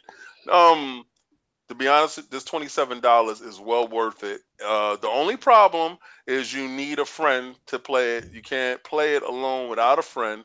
That's the only negative that I got with this game. Everything else has been positive. Like I say, I game with enjoyment and wonderment, right? And I gauge my games on that. Sovereign and I had so much fun. We laughed so hard, even when we was messing up. And we were technically afraid at this one point when we was doing this one thing. I really felt my heart in my butt. And I was like, please don't let us mess this up, because I think this is going to end terrible for us. But the game, and we're halfway through it. I guess halfway. I don't know. I must have got Kiss Boo put in the shoe 15 times. Your stream. Wow. Shout out to Kiss Boo. That was hilarious, bro. Oh, man. Sorry, I can't continue. No, but I'm just saying that game, price-wise, shout out to Relevant Native with the super chat with the $5. Appreciate you, bro. Thank you so much. Good going, Native. That's what's up. That's my dude. He didn't like me calling him out on Netflix. Gotcha. Continue. He's like, yo, King, shut up, King.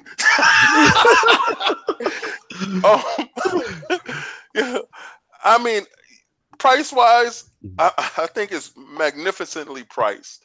Value-wise, I think it's fantastic value for what they're giving you. And if you and a buddy go half and half on this game, $15 a piece, tax included, man, you really come off, and it's a really good-looking game.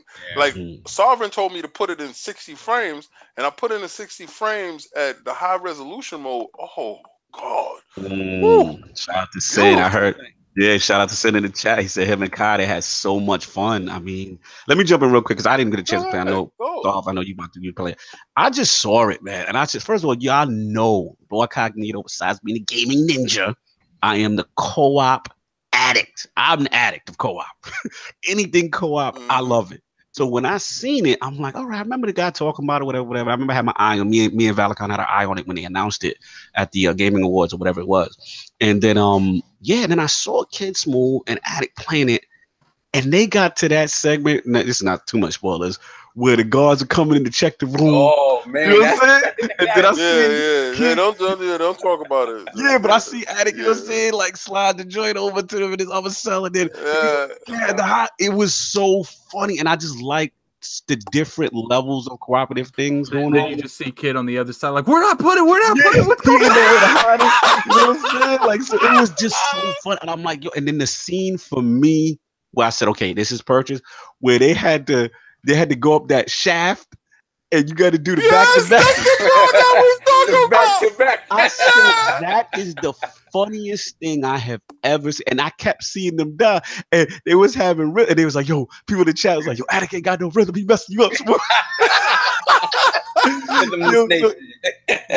Like I said, I'm not gonna say the game graphically looked the best. There was some rough things a little here and there. It looks but okay though. I think it's passable. I think it's passable. I think the game is fun. Sorry, I know native spoilers. I know. I apologize, but that scene is just hilarious. But it was a must buy. And when I went to go look, I'm like, $27 EA access. Holla. You know what I'm saying? I said, oh, this is what I'm talking about. You know what I mean? So that was a goal for me.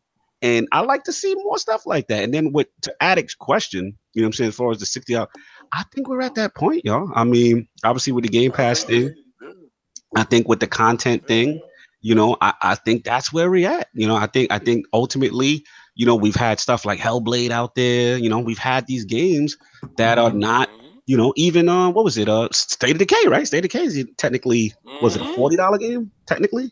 No, isn't it it's $29.99 something? Yeah, something like that. $30. $30. Yeah. Yeah, so I think the landscape is changing on some level, and I ain't got a problem with it. But Lord, what you felt, man? I'm getting it in. I think on that, like there's a middle ground again, right? Before when the AA developers sort of fell off and it was just AAA or indie, there was no middle ground. So you had, you know, very inexpensive games and the top of the line $59.99 games, and there was always an association with that price that the game should be of a certain quality, and not all of them met that standard. So with indies now expanding, and now, you know, and an indie game can mean a number of different things, number of, like, you know, different budgets and things like that. So now you have that middle ground again. So you have games like this that is, you know, it's a story-driven game. So when you play it multiple times, the story is the same. Right. The thing with this game that's cool is that if you play it with a different person every time, the experience is different. Yeah. Because so much of the movement is cooperative that, you know, especially with, you know, those scenes that we talked about. The experience is, the fun and the experience is going to be different every time you play it with someone different. So this type of game gets replayability from that. I mean, to me, I think the model is going to be across the board all the way. I don't think are there $60 games going away? No, I think it's still going to be a certain level of game, you know, whatever, a game that takes 5 years to develop and has, you know, 300 people working on it. That's going to be a $60 game. My hope is that they stay there, which is another conversation we had in the past. Are they going to get more expensive? I think this variety and this range of prices is going to be the way it is for quite some time. I don't think that's going to change. Gotcha.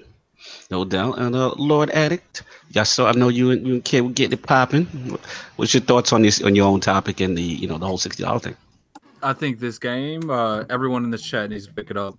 Yep. Not even if you even plan on playing this, that's fine. You should still pick it up just to support this kind of brand, because we don't get games like this often, and sometimes when we do get games like this, no one supports it, and we never see anything like it. Yeah.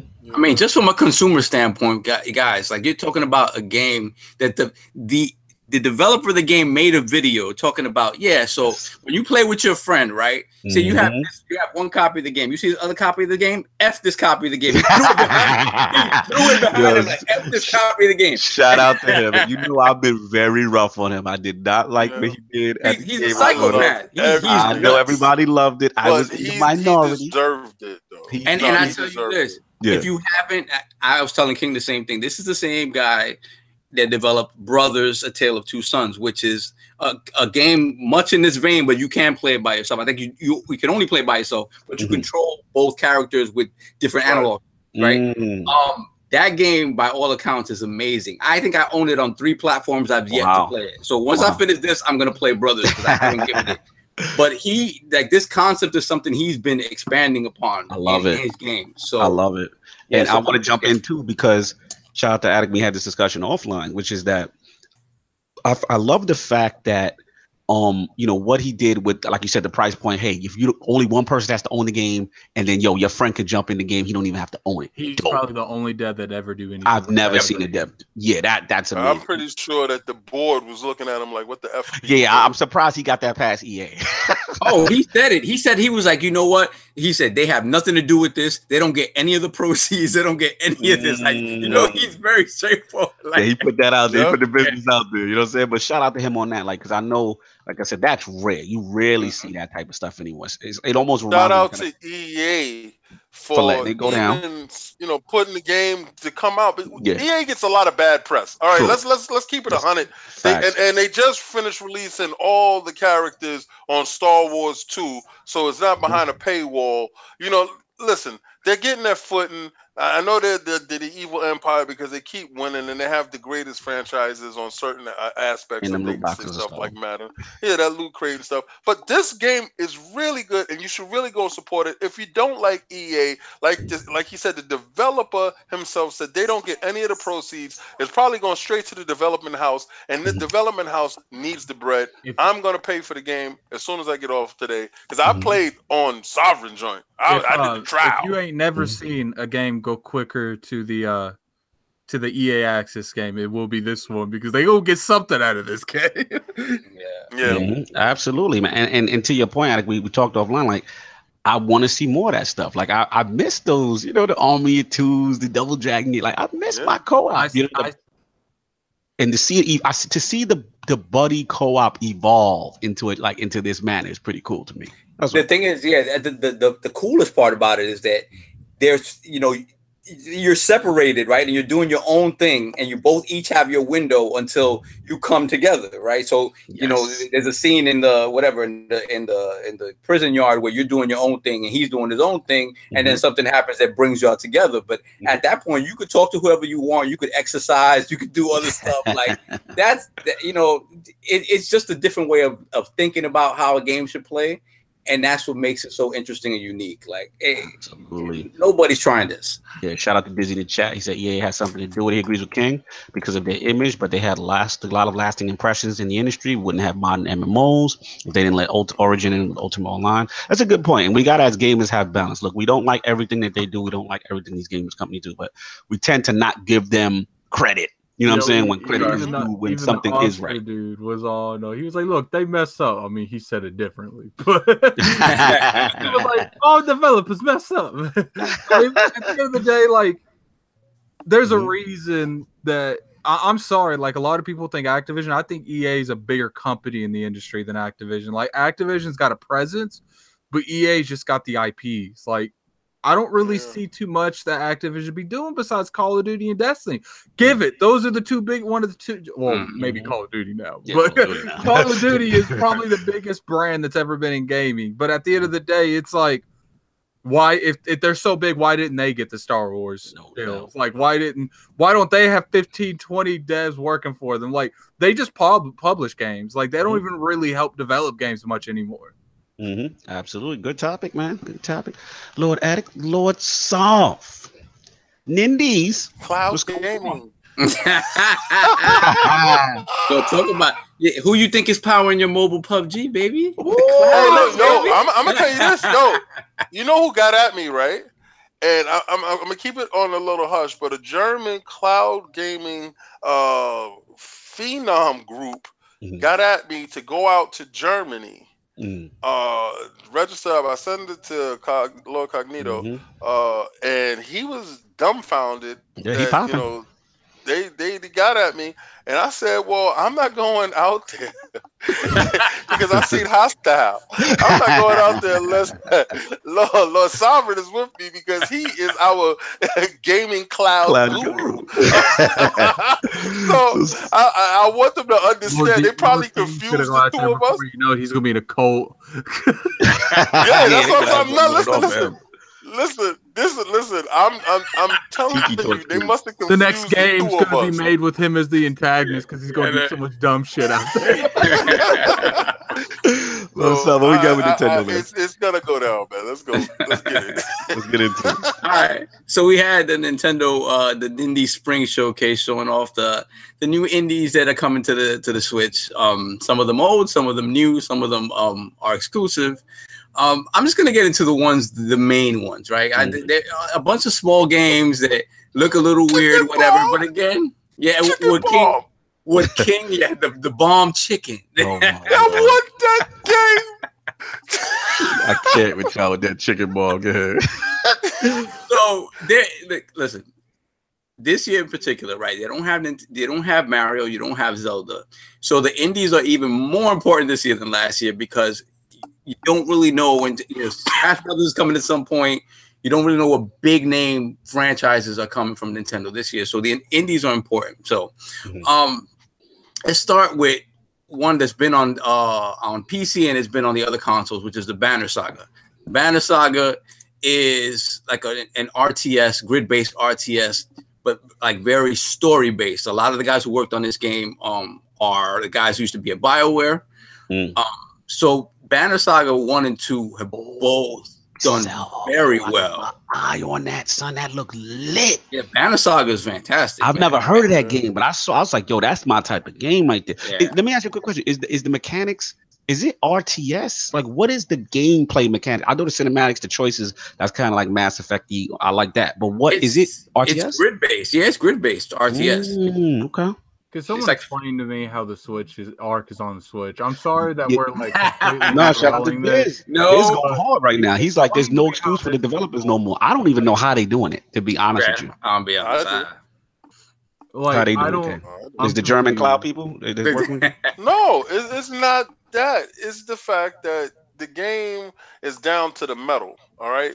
The fact that it was in the preview program allowed them to get so close to the metal on every machine that they put it on with the coding and everything that you're going to get the most out of it on whatever platform that you put it on. All right. So remember back in the days, it will be a lot of fluff in between the coding. And that's when they was trying to say like developers are lazy. These developers aren't, quote unquote lazy. These developers, they code down to the metal of the machine. So they're trying to get the most out of every machine because if you look at any iteration of this game, they got the most out of whatever platform that it was on. Right. All right. That means that every game isn't exactly the same and they code based to the system. Right. Which is different. Yeah, I'm with you on that. And I knew that this game would look good on the Switch because they would code straight down to the metal. Yeah, I mean, I'm still impressed. That's one aspect. I still don't know how they're gonna do because it's such a persistent online thing. Like this game is a PowerPoint on consoles. How does it be on the Switch? Like, I don't know how they've got to rewrite the engine completely. Do they launch their system? Like, is this part of their online narrative when they system drop, like with the Fortnite and the games of that nature? Is PUBG gonna be on it? Because how can you can't play Ark without no voice chat? Watch this game come out running better on the Switch than it does the other consoles. I have a funny feeling it might just because of, and I don't want to jump too far into Lord King's because I know he's got PUBG Mobile. Yeah, I'm get it. But I got some stuff to say about that. It's Unreal Engine. It's Unreal Engine. I'm serious. They've been refining the engine. Like they've really been refining it. It makes sense that it's gonna run well. I don't think it's gonna be as obviously not graphically intensive, but they keep refining on UE4. It should be fine. I'm serious, you guys. Everyone in the chat, if this game comes out, runs butterless smooth, don't look like a PowerPoint I showed in high school. We all boycotting Wildcard. They sold this game to us twice on 2 different consoles, and when the Switch gets the clean version, nope. Well, that's what happens when you have trial and error, when you have preview programs and stuff of that nature. The benefit is later on when the game comes out on other consoles, they already made their mistakes, so those mistakes aren't repeated. It's give and take. Early opters tore up, bro. Yeah, it's off with the rest of the Nindies. The Nindies that had your eye. Banner Saga definitely on my list. So Banner Saga Boss 1, Moves. 2, and 3 are going to be on the Switch, and I'm assuming 1 and 2 are going to be in the package. 3 is not out yet. 3 is not out yet. But have you only coming out for the Switch? No, that's a good question. I don't know. No. Okay, then I'm okay. Continue. Hater, continue. Yeah, Hater. Did you play it on the Xbox? Did you play it on Xbox? No. Continue. There we go. Continue. All right. See that's my point. If I didn't play it on the Xbox, what makes you think I'm gonna play it on the Switch? I didn't even know it was on Xbox. No, I did. It was with Games with Gold 1 month. Yeah, keep talking. I got it. Yeah, somebody mentioned that in the chat. Don't try to front. They just mentioned that in the chat. You just saw it in the chat. No, I seriously, I have it. Oh, you got it? You got it for Games of Gold? I have the one that he's referring to. The first one, yeah. Continue, so. He's probably sitting on his Switch anyway. Like, yeah. Lent it to a cousin.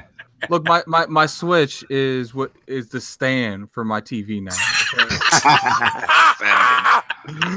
Continue, Lord. All right, so let's. Like I said, I'm gonna jump to the ones that really drew my attention first. So Lumines Remastered. Lumines is a game that was big.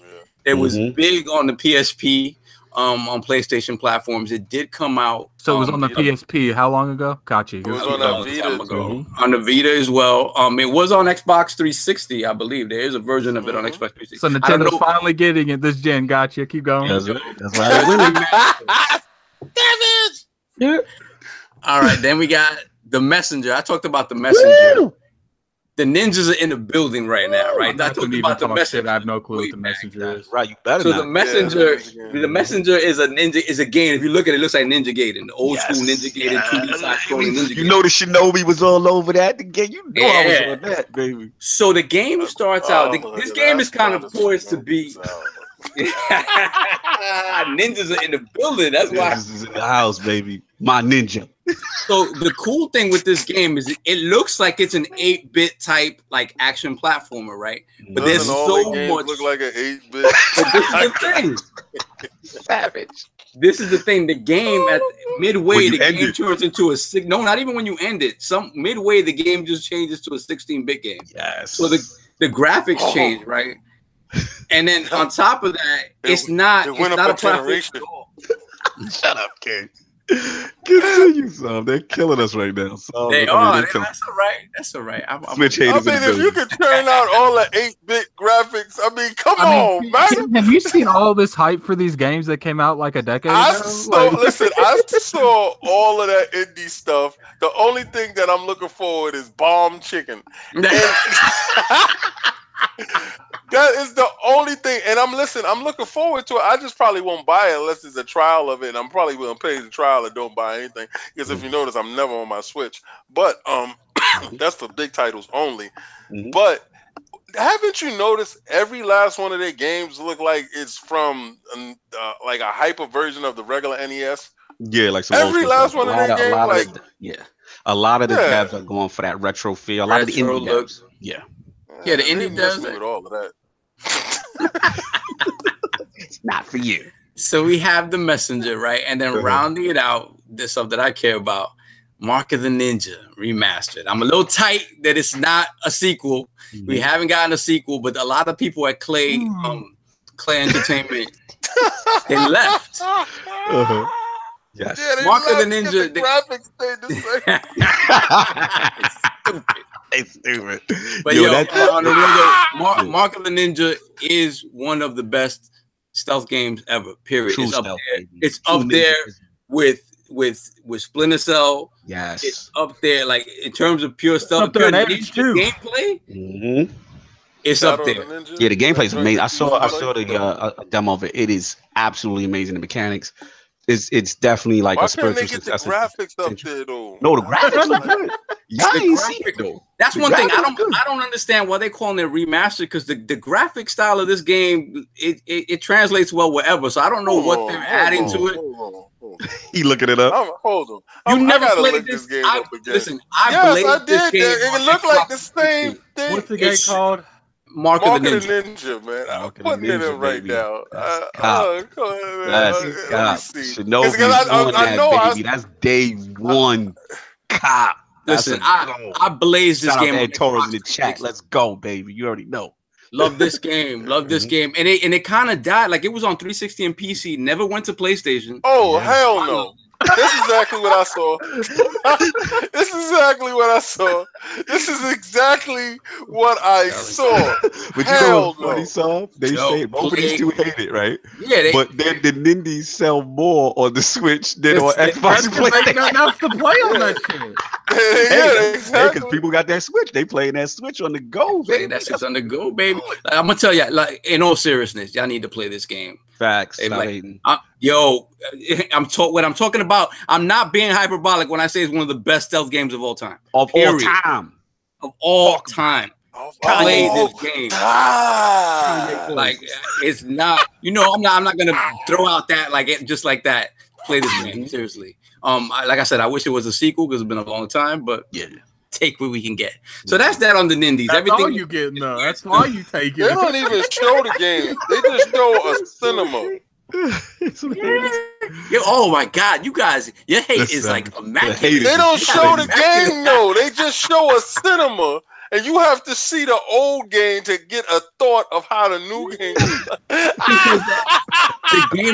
The game is so revered, it doesn't need anything else. That's a load of crap. It doesn't. They showed you a cartoon. It was like remastered. Get the hell out of here! I knew that's what it was. He go by the cardboard and be like, dude, it's so amazing. The box art is crazy. Being that we're done with the Nindies section, we don't want to bore the rest of the Lords with all these great games. Yo, I'm sorry. If any other company did this crap right here, if any other company did this crap, you would have been going at me. Yo, they put up a cartoon and I just feel like the only thing they have is just remakes. Like, I don't understand why people are so...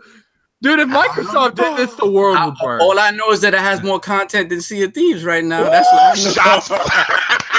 know. How would you know if you didn't see it? How would you know? It's like the Kraken. All I saw was Mad Horizon. All I saw was Mad Horizon. All I see is a cartoon. Kraken underneath the water. Yo, I'm dumbfounded. The enemies in this game are full bodied. You can see their whole body. All right, Lord Sovereign, could you show me gameplay? I can show you gameplay. I'll send it to you. I'll send it to you. I have not the gameplay of the other systems. It's the same game. No, don't give me that. Different. Like they not. Look at that. We gotta show a 15-year-old game to try to sell a game that's coming out this year. Game. Oh my Lord, you guys are haters. This Switch game. Straight. I don't believe. Oh, so you don't think they're gonna be able to run it? Yeah, I mean, that is debatable. Oh my God, they got Arc. And they can't. Yo, matter of fact, I got this game. We don't know if they have Arc. I got this game. Continue with your I got this game. All right, I got this game. What else is going on? Because we're done with Nindies, clearly. Right? we're done. They can't. With the Nindies topic coughed up. What's going on with Ubisoft? This game is old as dust. Yes. It's the same man touting. Yeah, we gotta love everything. We gotta love. They talk about all of a sudden. Mass subjectivity. Is it co-op? Is it co-op or something? No, it ain't co-op. It's co-op? No. So then I can't have fun. Maybe that's where's the fun? It looks fun. No, but I ain't gonna lie. Like, the Switch actually... I ain't gonna lie, like that tennis game looked pretty fun on the Switch. The chat killing y'all. They said Nintendo Direct's greater than Inside. That's what I'm talking about. So guess what I'm talking about. Yo, that is true. They put together the best how much show. longer had they had to show that show? Like,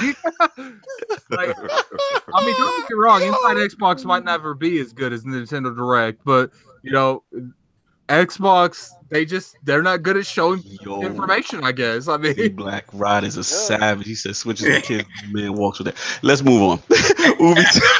Ubisoft. Let's go to Ubisoft, man. All right, so what are we talking about, Ubisoft? I'm confused. Yeah, we tell you.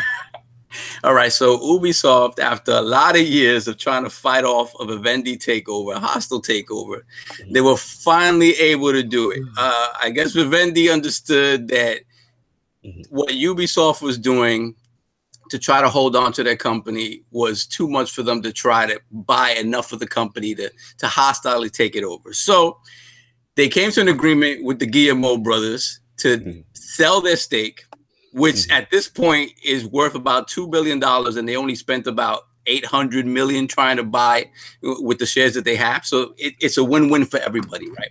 Now, the most interesting part about this is that one of the big companies that's invested in Ubisoft now that Vivendi is selling off their stake is Tencent. Tencent, they're the beast right now. Yeah, Tencent is the biggest publisher in terms of revenue in the world. And nobody don't know about. Yeah, this is a Chinese company who owns Riot Games and League of Legends. They have a 40% stake in Epic. So Fortnite. They partner with PlayerUnknown to publish the game in China, right? On the PC side, publishing it, and they're also the ones that created the mobile version, and they're publishing it around the world.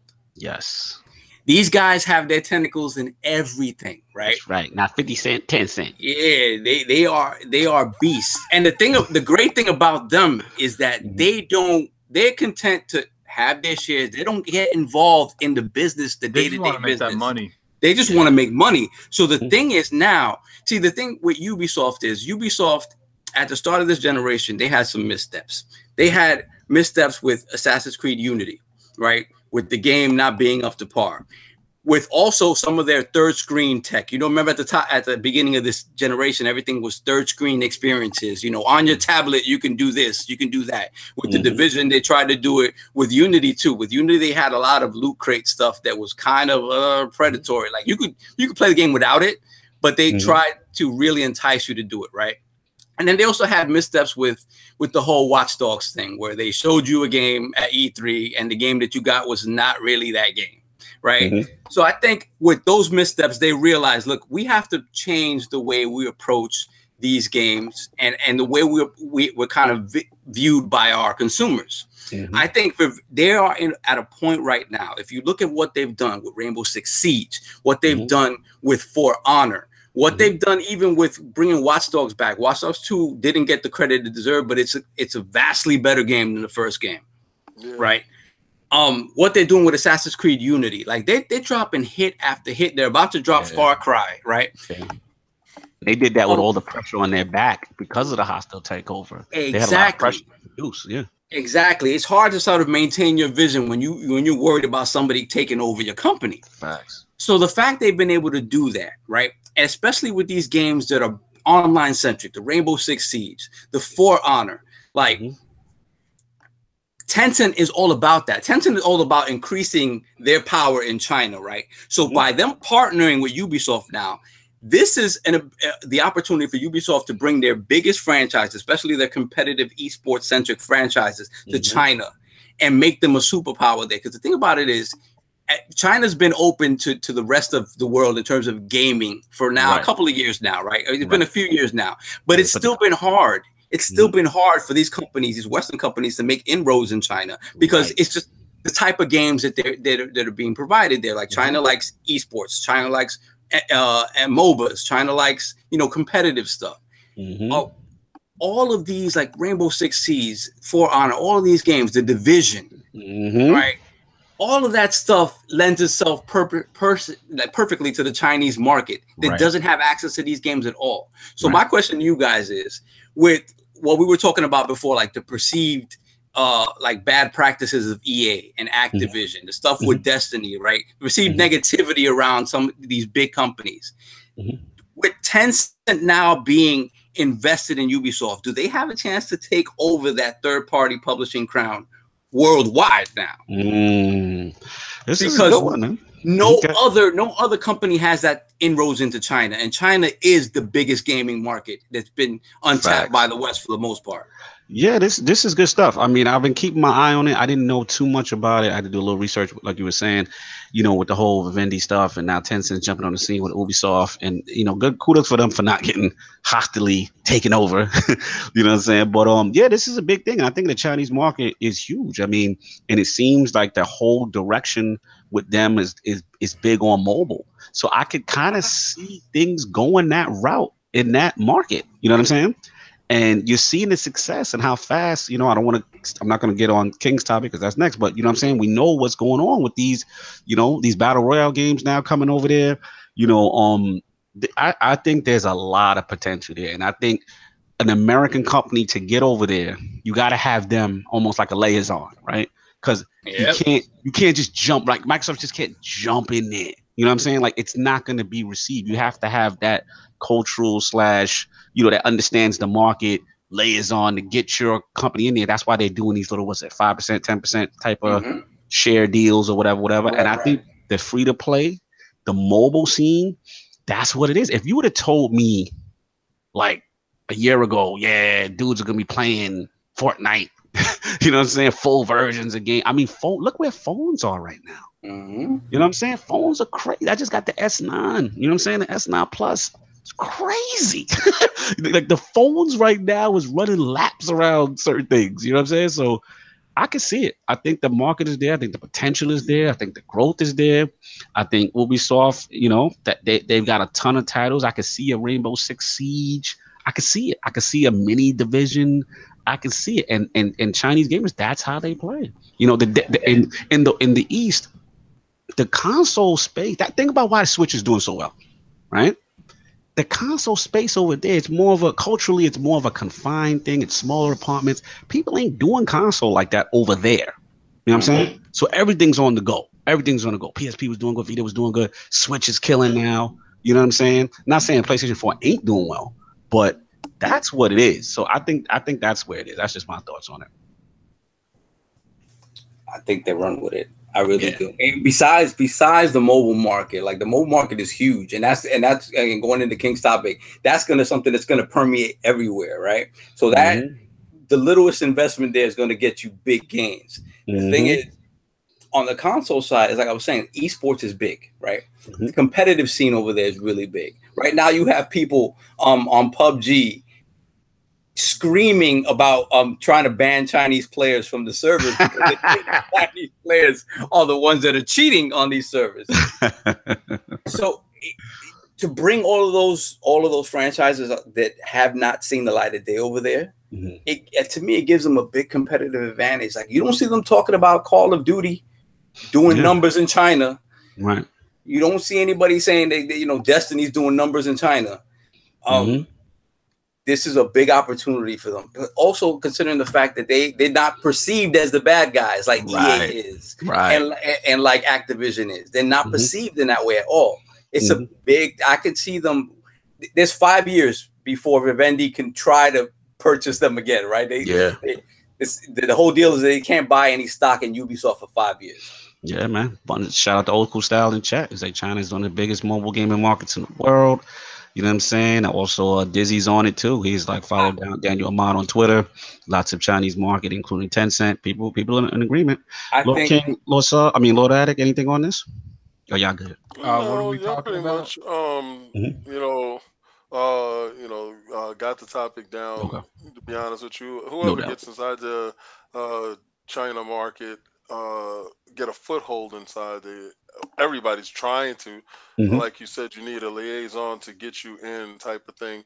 Whoever actually can control that market or get at least 40% stake in that market will definitely see incredible growth in the gaming community. So what are we talking about? Tencent, the company Tencent, Tencent. Then did they make PUBG on mobile? I think they did. Yep. I think that's one of theirs. Yep, that is one of theirs. Which we're gonna get into next topic, and just how this Chinese market, man, and they got that share now in Ubisoft, because basically Ubisoft was about to get taken over. You know what I'm saying? This company, was it Vivendi? That's how you pronounce it? I'd like to see the world burn. It's a shame it didn't happen. Oh my god! Anything on your topic, before we move on? I think in the next 5 years they're gonna get an even bigger stake in Ubisoft. I think that little 10% or 5% that they have right now is gonna grow, and that's a name you're gonna be hearing a lot more. They're not up until now they're not obtrusive. Like they just they put their money down and they let you rock. It's going to be interesting to see as their influence increases what kind of control they want, or if they're still just going to be in the background. Yep, because these guys are going for the world right now. Yeah, like, they're not playing. People talking about EA, Activate, Tencent. People ain't paying attention right now. Tencent is what it is right now, man. They coming. So that's what we got right there. Shout out, Black Red Tencent, shout out to Black Blue Hole. It's a lot of stuff going on. So, yeah, man. Lord King, you've been patient. You've been waiting for this. This is your favorite topic. Yeah, baby. Good. Oh, snap. Anyway, yo, so we have Fortnite that's out on mobile, and PUBG was out in China. Shout out to China and mobile and other Asian markets, and they just got it over here. Now it was a workaround for you to get it up. I posted it in the chat, and people was able to see it and play it. With our new phones, or with the phones that we have going up to even the iPhone 6 is able to play stripped down low versions of the games. What I'm seeing is now has gaming on your cell phone achieved the same level of gaming in your home? And does that translate, being that, the Switch is technically gaming on the go, does all those games translate well over to the Switch? And is the Switch the new beneficiary of the mobile market expanding? So is that the end for the Switch? All these games that we see running on these mobile platforms, the Switch can run those games just as well, if not better, because it's a dedicated machine. Are we going to see PUBG and Fortnite on the Switch because it's already in a mobile space? Addict, what you think about That's my question. What about the PUBG? Well, not just PUBG, just in that, and in general, with all these mobile games, and to King's point. Pass. No, you're not passing. I just don't care about mobile games at all. Yes, we know you don't, but we can still answer the question. It's not about mobile gaming. Is that those games running in the mobile space? Will they be running on the Switch by the end of the year? Oh, because most definitely. It's right. So then you see PUBG running on the Switch. This leads again to what I'm saying about this Nintendo and Microsoft partnership. They already gave these guys Banjo-Kazooie for Smash Brothers. Like, little things have been, like swirling in the water, and I'm seeing a PUBG on the mobile.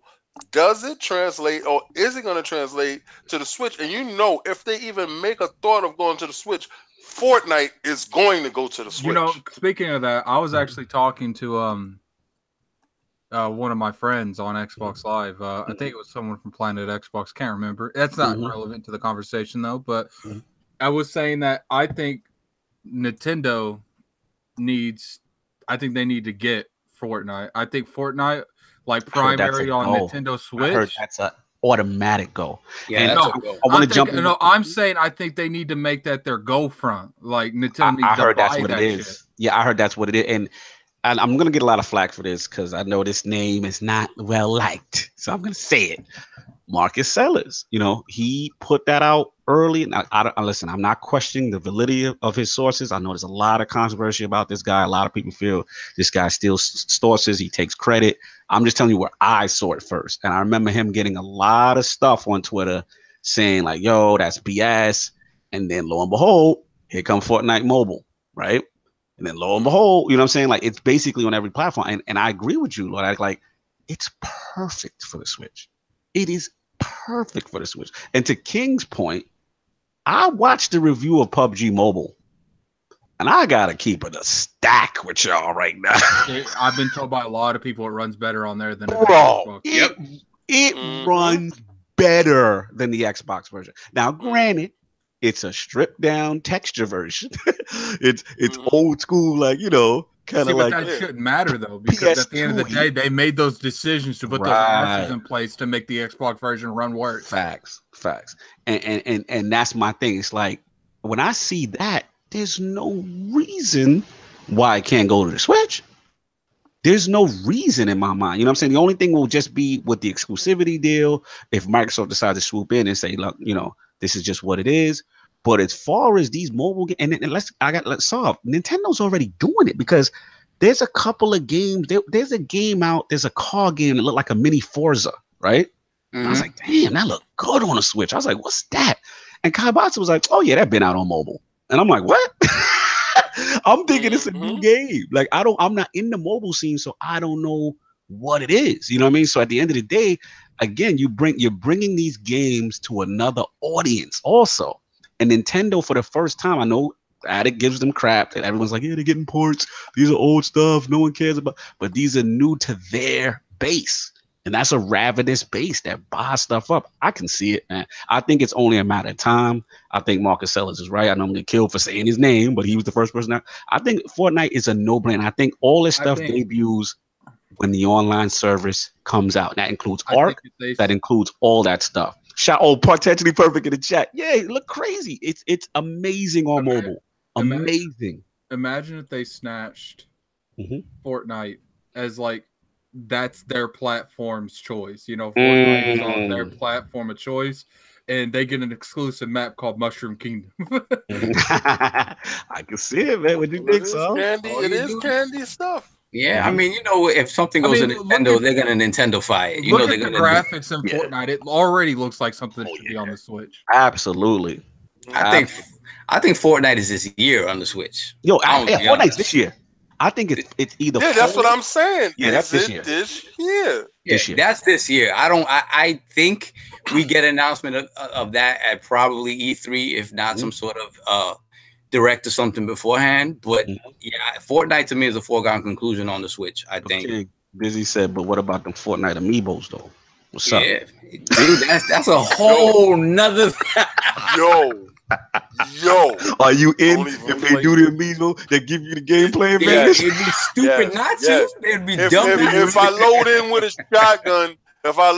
a shotgun, and I can land and blast you in your face, yeah, definitely getting those amiibo. Like that. We've already come to the assumption that King ain't about buying amiibos unless he gets the cheat code with the amiibo. Yeah, he got that's right. If those amiibos don't come with workable stuff and have Vantage, you do not care.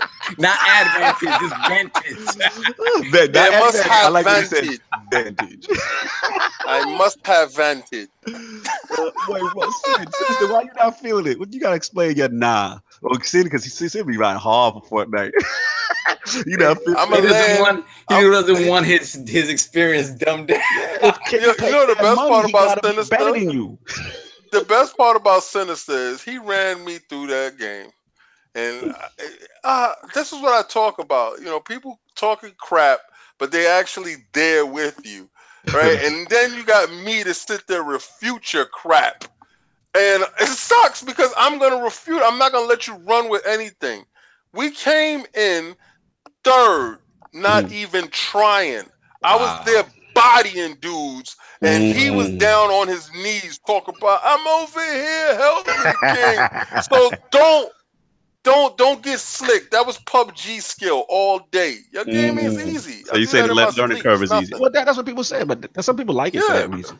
You know, to be honest with you, over it. But the last 20 of PUBG and 20 of Fortnite are two entirely different games. Yeah, I agree. I think the tension in PUBG is just totally different. Yeah, I think that's another. And that's why, as much of a beast as it is, it doesn't have that appeal that Fortnite has. No, I agree, because a lot of people with Fortnite, they want that small space. They want to just get in and see somebody real quick, body them. I get it. It's the style. I don't like how small the map is. It looks big, but it's not. But listen, I'll tell you this. Fortnite, shout out to Dizzy, Fortnite Arc on the Switch, man, I will be in there so quick. It's gonna be on the Switch. And you remember, Fortnite is free. Yeah. It ain't gonna be free on that Switch. I can tell you that. I'll tell you that. I look at you right in your face right now. That's a good question. That is a good You question. ain't getting that for free. That's not that. Listen, write the day down. It's gonna be Write free it on the Switch. You tripping? All right, yeah, whatever. Write it down right now. No, it has to be. It has to be though. It's man. not gonna be free on no Is there Nintendo. any free to play Write it down right now. Right now? Free to play? Nah. They not doing that. They not doing that. That model gonna change that day. That model gonna change that day. It could be, man, but it's like when you can play it everywhere else for free. But Nintendo has been known to but keep you can't play it on the go. What it is? Can't play it on the go. $10. You paying something in there. And I don't even think it's 10. It's $19.99 or $14.99. It's gonna be from 14 to 19. But you are not getting it free. People are gonna be like, why do I pay here but I pay everywhere else? Nintendo tax. They're gonna put it on there. They'll be like, oh, my B, I need to go ahead and explain why these charges. It's the go charge. It's the Nintendo tax, man. It's the go charge. It's the go charge. He said, grab your Xbox and put it on your back with your TV, or take the joy outside. It's the go charge. Go charge. Max, you think they cross playing with Microsoft? Yes. They're the only ones. This is just. You know how mad I'm gonna be. You're not watching it. You know how mad I'm gonna be if they crossplay with us and like they win every game. Probably so. You know what it is? I mean, Nintendo we do got people has like only Sinister on our company side that has been working with Microsoft. Yeah, I mean, that's really perfect. The whole $50 on Switch with a free code hack. Sinister's nice at some Fortnite. He wasn't nice when I was playing. Oh my Save God. me, King. You're my only hope. I've had a couple times where I started the game on PUBG and you died in the first 3 minutes. That's true. Nintendo gonna make I got free shot when you by buy Sinister. their online service. That's what he said Fortnite is free when you buy the online service. That is a good chance. They might make it. They might do it. That's how they think about this. Xbox has behind the paywall. Yeah, imagine if they do as a package. You get the Nintendo Live, Nintendo Plus, online, whatever it's called. Yeah, pack-in game is Addict's right about that.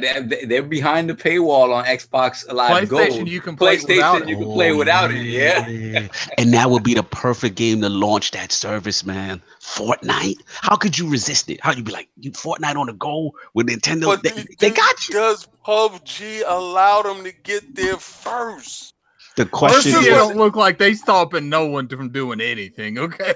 Yeah, the problem with PUBG is that ties with Microsoft, right? I mean, we don't know what's the deal. Microsoft is loose with Nintendo. We've seen this.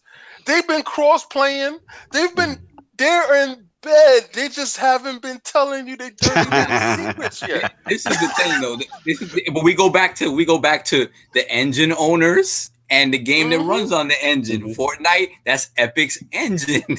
They have that running at a premium right now. Whereas, I mean, PUBG, that version on mobile runs great. Yeah. But to bring it to Switch, I think the Switch would have to be more of a regular console development, right? I don't know. I think Fortnite makes it first. I think Fortnite makes it first. I just had an epiphany. What's up, Adam? Go talk to me. Dude, you know what they're going to do? What they going to do? They're going to put Fortnite behind an amiibo where you can't even download it. Let's buy the amiibo. King is in. Don't even say that. Don't even say that. They're gonna make you buy the regular Fortnite that nobody plays anymore, right? And then they're gonna put Battle Royale mode behind the amiibo like they did with Metroid. Do you want to be in the trenches? Come buy the amiibo where you can scan it and play amiibo. And they're gonna have some Mario skins. You can have Mario skins. Yep. Yes. I could see it. Exclusive item content. I could hear the voice now on the Nintendo Direct. You can hear my voice on the Nintendo Direct. Am I the only one that finds that voice very frustrating? Like, dude, come on, man. It's funny. It is funny. Yo, shout out to Chris Cobra Lee's like, why is it a free-to-play game behind the paywall on Xbox? Yeah, that's a big question. We can go into that another day. That's then sue them. You know you have the right to sue them. right? You can sue for your right. This is America. Take yourself to small claims court and tell them how they wrong you, and go sue them. I'm done. We gotta wrap this thing up. Man. Listen, you telling us here is not getting you what you need. Sue them. Shout out to Chris. That's my guy. He said you gotta go to small claims court. Go to small claims court and get your just due, brother. Go sue them. Good with the Lords as usual. New ILP poll this week with the recent release of Sea of Thieves and the rise of more games as a service. Should developers be held accountable when initial launch content is considered minimal? This is biased. A. No.